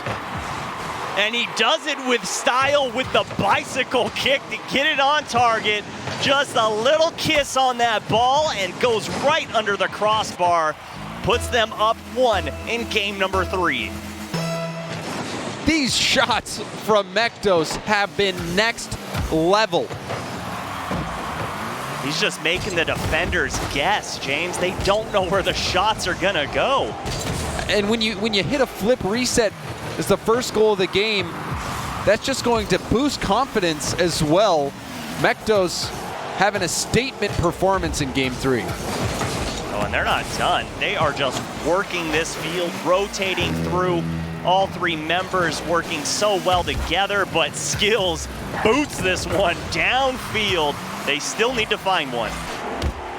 All of the goals this game have just been goals of incredible effort. Even the Skills goal, that high-speed double tap. It's the ball going back towards net. Mektos doesn't get the greatest clear. Net vulnerable. ZPS, this weak shot. And that was a scary moment for Chaos, almost yielding a goal. ZPS missing the hit. Now getting another chance, centers it to Astro. Astro, hard hit to the corner. And a big response from Mektos, full field clear. Last chance for Compadres. The final attack is on, sent all the way back, and now a response clear. Back to Skills. It's alive, and it's hit down by Chaos and they take game 3. Taroko comes flying out of nowhere just to touch that ball down to the ground.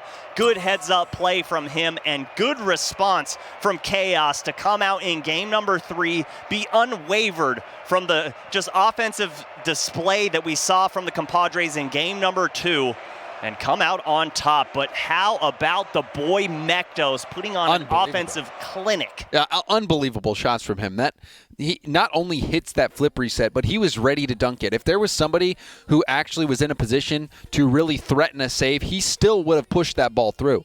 It was just a stunning shot from him. And then even the next play from Mektos, you called it the bicycle kick, or the bicycle flick goal, back flipping into it instead of forward flipping. You used to get points for that back in the day. You still should. You know?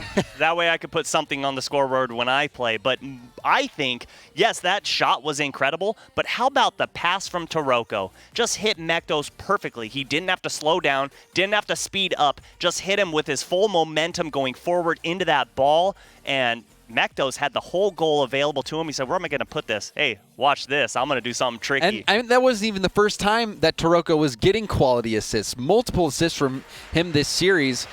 I remember him setting up Gabe earlier as well. A great facilitator. And things are going well for Chaos. Yeah, so far Taroko has 4 assists in the series, doing everything he can to help his team out to get a victory and propel them to 2-2 in the rival series. And they're just 1 game away. Compadres want to force game 5, and Astro did get a good double tap setup hit, but the defense was there on the backboard, not allowing it to bounce through. And a flick from Mektos now. Stopped by Astro at the midfield. Up to Taroko. And Skills will hit this off to the corner. You see the boost steal from Corrupted G, and a quality clear from Skills. The shot towards net. Save, follow-up high. Taroko just hanging on for dear life back there in the net. Thought that first one from Astro was going to go in, but he said no. Skills looking upfield to ZPS, but Mektos sniffs that one out, and Corrupted G is going to continue the offense for Chaos EC. And Skills, that initial hit into the shot was what caused so much of the panic from Chaos. Skills the only goal scorer last game for Compadres. They need more of his magic if they hope to extend this series. And when the Compadres do get victories, all 3 members get involved. In that last game, only 1 goal, James, like you said, from Skills, and it was unassisted. That's not how they're used to playing. See if they can solve the puzzle. As Taroko going for the air dribble dunk off the crossbar, and Corrupted G can't get there in time. And we've had back-to-back scary moments. Even still, the double tap attempt from Mektos. Center ball, Taroko off the pass from Corrupted G. Nail-biting moments, Zuby. Check the pockets of the Compadres because they must have their lucky rabbit feet on them today. Just, my goodness. Every time a shot's on target, somehow doesn't go in, but that one is gonna find its mark. Corrupted G carries the ball through the corner, and Mektos finishes it off. And they needed a better defensive touch. You saw Astro missing the read. That left Skills as the last line of defense, and he couldn't make the play. Mektos just putting that one in easily. And Chaos, they dodge the scary moment from Skills. They almost scored themselves and then just kept the pressure on. And they're not done. They just keep pushing this ball downfield, going for the long clears, seeing that the Compadres are starting to push up, starting to possibly get a little worried that they're on match point right now. They're going down. They want to get a goal. They're just focusing so hard on that. So they're leaving that defensive line open. And Compadres, they're starting their attack right now. ZPS, the center. Taroko there, stopped by Skills. Another ball centered out. Corrupted G with a key dunk. That's going to send it all the way to the backboard. Mektos tried to center it. Couldn't get there in time. A big challenge from Skills. That'll go towards backboard. Dangerous. You called it. Taroko had to break up the play. And again, the ball out in front of net. more dangerous moments. Can the Compadres exploit it? Still 2 minutes to go, plenty of time to work with, but the Compadres need to reel it in a little bit, starting to play a little panicked, but Astro gonna wait for that one. Taroko says, no way, we're gonna send this one downfield, and again, Astro beat to the ball, this time by Corrupted G. You gotta wonder if physical play will come in, and you see ZPS trying to take out multiple players on the back line, just as I said it. That 1-goal game, a single demo on the final defender can open up the chance. Shot is going to be wide. Another demo on Taroko. Numbers advantage for Compadres. The drop down. Oh, what a touch. And Mektos kicking it in reverse, just getting out of the play. He'll half flip out. Final minute. Taroko, the dominance flick to the corner. And he gets demoed. We're seeing the aggression come out from Compadres. Will it pay off? The hourglass is slowly starting to lose sand, and the Compadres need a goal. That one on target, but Taroko gets back on time.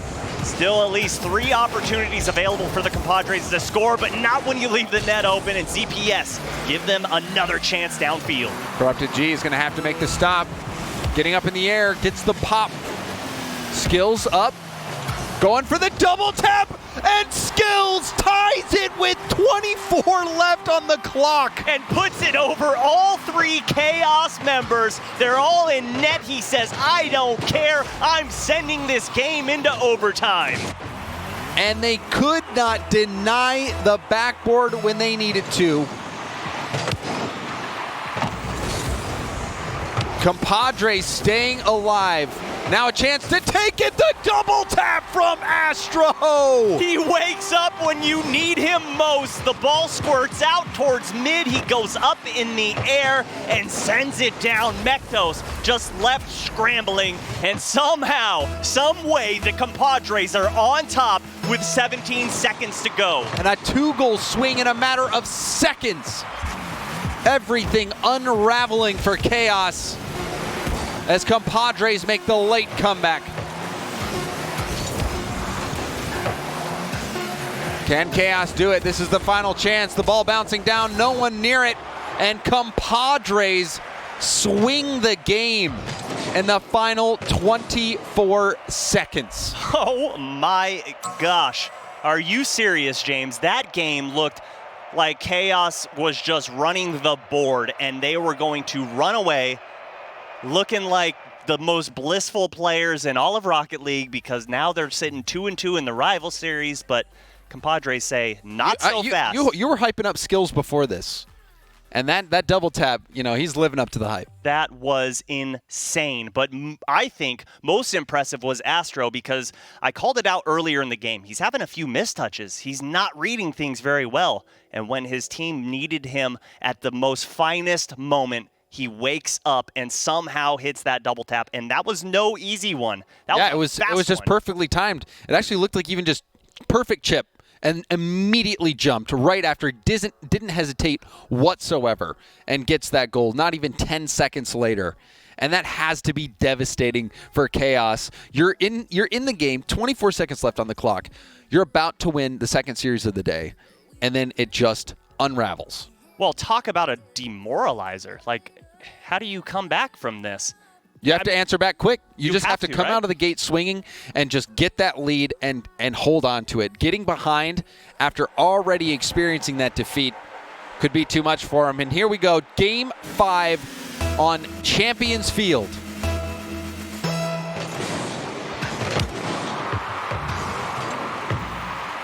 We'll see if Chaos can overcome that devastating loss in Game 4.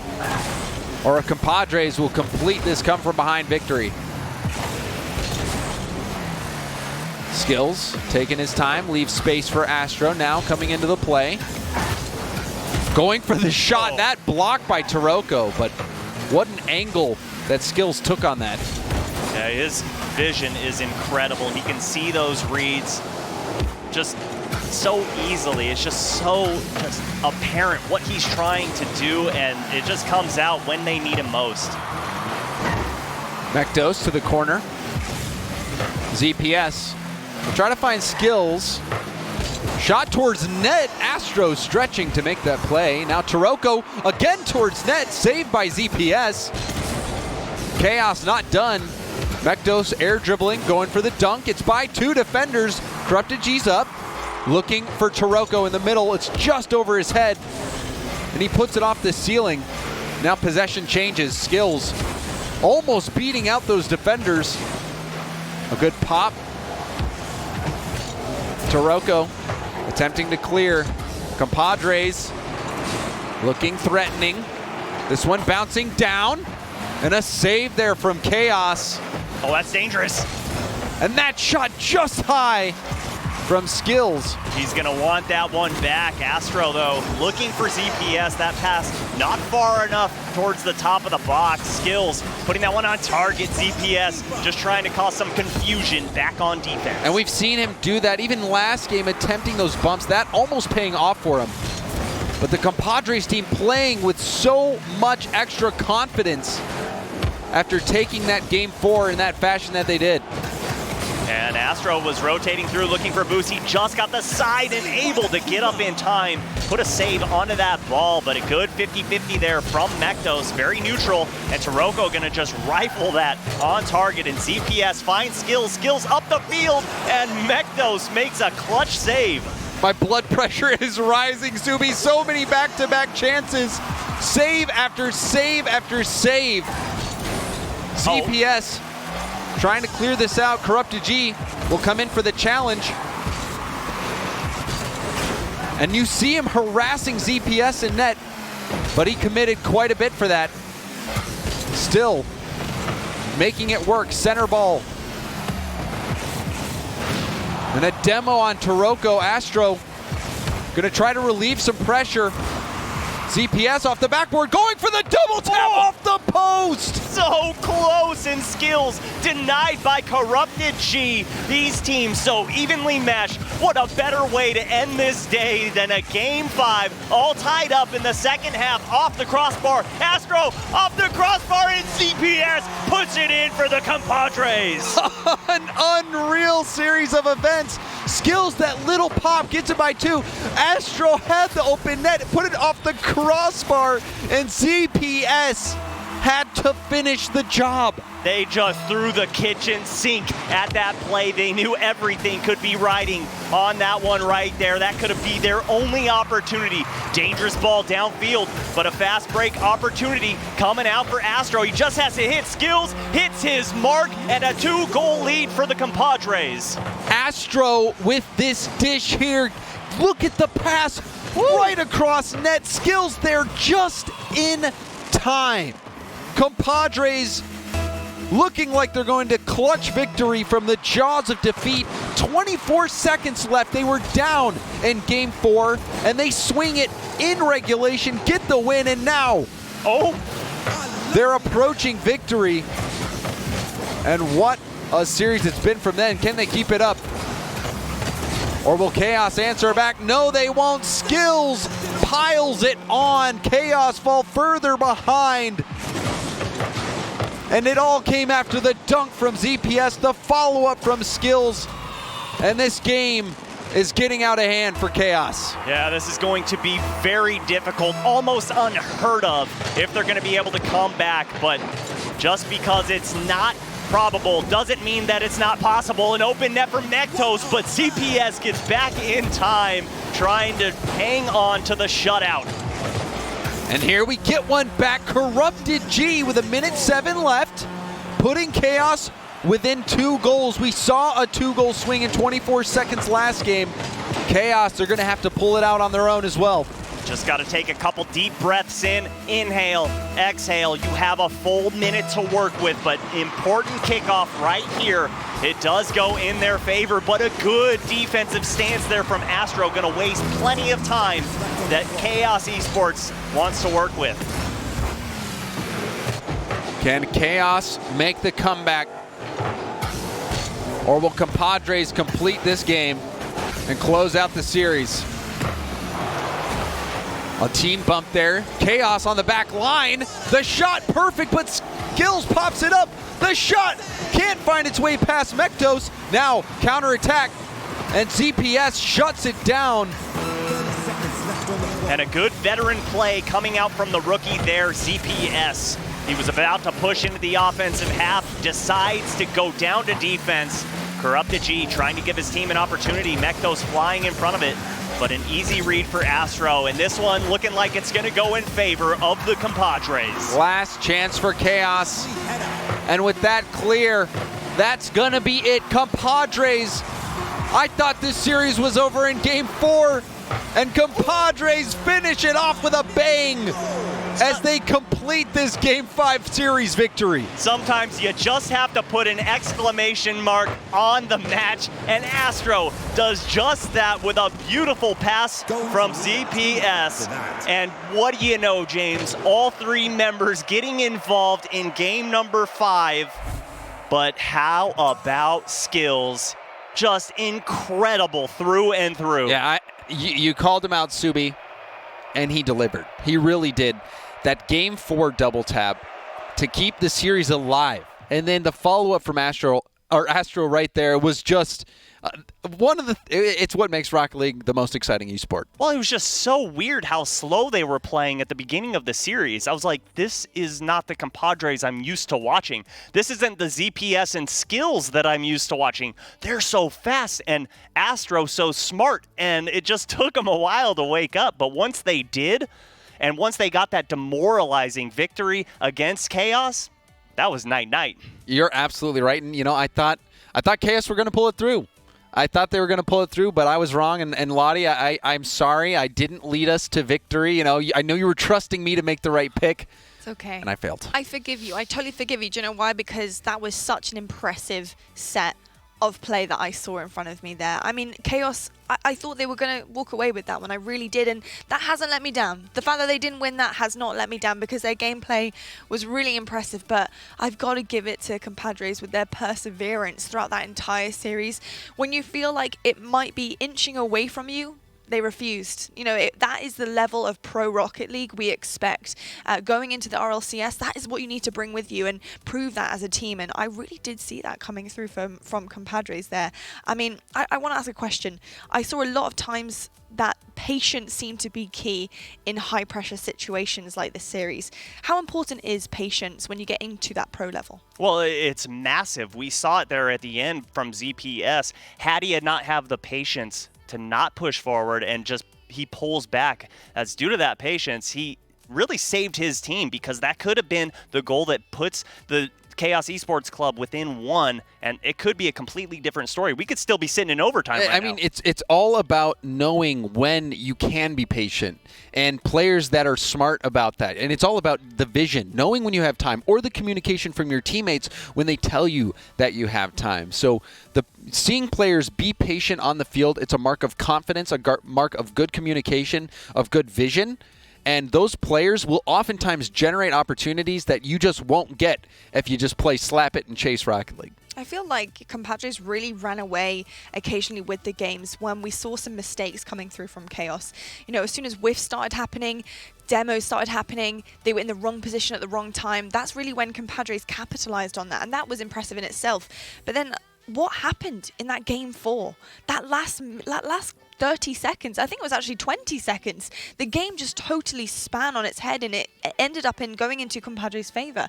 What happened in those final moments? Did we see Chaos kind of settle down a little bit, lay back? Oh, we got this, guys. Don't worry about it. Well, I mean, you have to deny the backboard. You have to deny the backboard. If you go back and look at the skills play, all 3 were on the ground in net. Someone has to be up on the wall, at least making an attempt to get in front of it. So you have to make sure you're not giving them those double tap opportunities. In the RLCS, it rarely happens that a ball ever bounces off the backboard clean like that. Almost always somebody is challenging. A lot of times you see people even getting the touch to stop it, getting their wheels back on the wall, and then going for the clear again.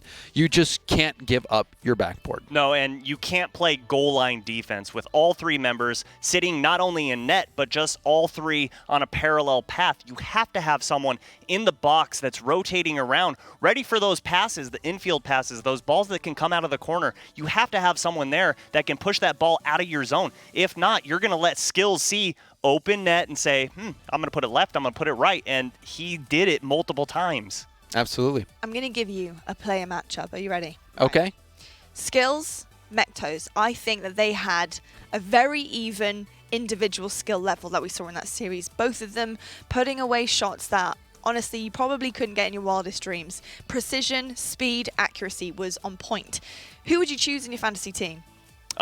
For me, that's an easy one. That's got to be Skills. He has almost 20 goals this season, whereas Mectos, quick math, has 9 on the season. The shooting percentages are different. The assists are different. For me, Skills is a much more rounded player where you know what you're getting from Mectos. Skills, you never know. You know, just Double going backflip reset? Yeah, going by the numbers, Skills make sense, but I think to me the best shot of the series was definitely the Mectos flip reset The shot. slow That one, roller. yeah, that one was. I really enjoyed that shot, so I might pick him just because I think he can dazzle me with For the shots flare? like that. Yeah, for the flare. There you go. I did like Bonus the player on points. That was I've never seen that before, so I was fangirling just a little bit, just a touch. Well, let's see where our teams are standing now on the board because I'm sure things have switched around a little bit. There we go, Afterthought there, 4-1 with that loss happening for them as well, and then Charlotte Phoenix looking formidable up there in that second place position, 3-0 for them. They've really impressed me today. I think I saw near perfect Rocket League coming from them. Yeah, and you're starting to see a little bit of separation, but it's still too early in the season to count out any of these teams. And I called it week 1. This is going to be the best season in North America we've ever had in North America in the Rival Series. And so far, it's living up to the hype. It's living up to the expectations. And at this point, it's anyone's ball game who's going to be at number 1 and number 2 at the end of the season. Yeah, I mean, I'm with you, Subi. Those top 8 teams, everyone's got what it takes. And the level of play that we're seeing in the North American Rival Series, it's just amazing. It's enjoyable to watch. These guys coming out, hitting these crazy shots like we saw Skills and Mectos do. And Chaos is a team that's 7th, and they have Mectos doing plays like that. So it just goes to show you the level of play in the Rival Series and how important the expansion was, giving more teams opportunities to make a name for themselves. 100%. And as we saw on the top of those standings, we had Afterthought there. And speaking of Afterthoughts, what are your final thoughts of today? Because we've had a wild ride. My final thought of the day is when an opportunity presents itself, you have to capitalize because they don't come easy, not in the Rival Series. For me, I'm just going to be dreaming about seeing Dapper or Karma back in the RLCS. How about both? You know, if that happens, I'd be a happy camper. I think I'm super impressed with the close games. I want more next week, so teams out there, please bring your A game because I was absolutely loving the action up here. But of course, I'm not ready to say goodbye to Rocket League because we've got a full weekend. We've got tomorrow, 11:30 a.m. PST. Be there or be square because we have the pre-show for the North American RLCS. You don't want to miss that. That's going to be absolutely amazing. Well, thank you so much, gentlemen, for joining me on the desk. I'm loving these little... I was trying to call him a square, and then he did a heart, so I feel like the jerk now. Yeah, you know, typical James. Sorry. We have to have the bad guys. We do. But thank you so much for joining me, gentlemen. And week 2 is drawn to a close. We've had a fantastic day here. European and North American Rival Series has been underway. And of course, our teams have been closer than we've ever seen before in Rival Series. And it's week number 2. What more could you want? They're hungrier and more competitive than ever. Well, thank you so much for watching. And we'll be back next week for more Rocket League Rival Series.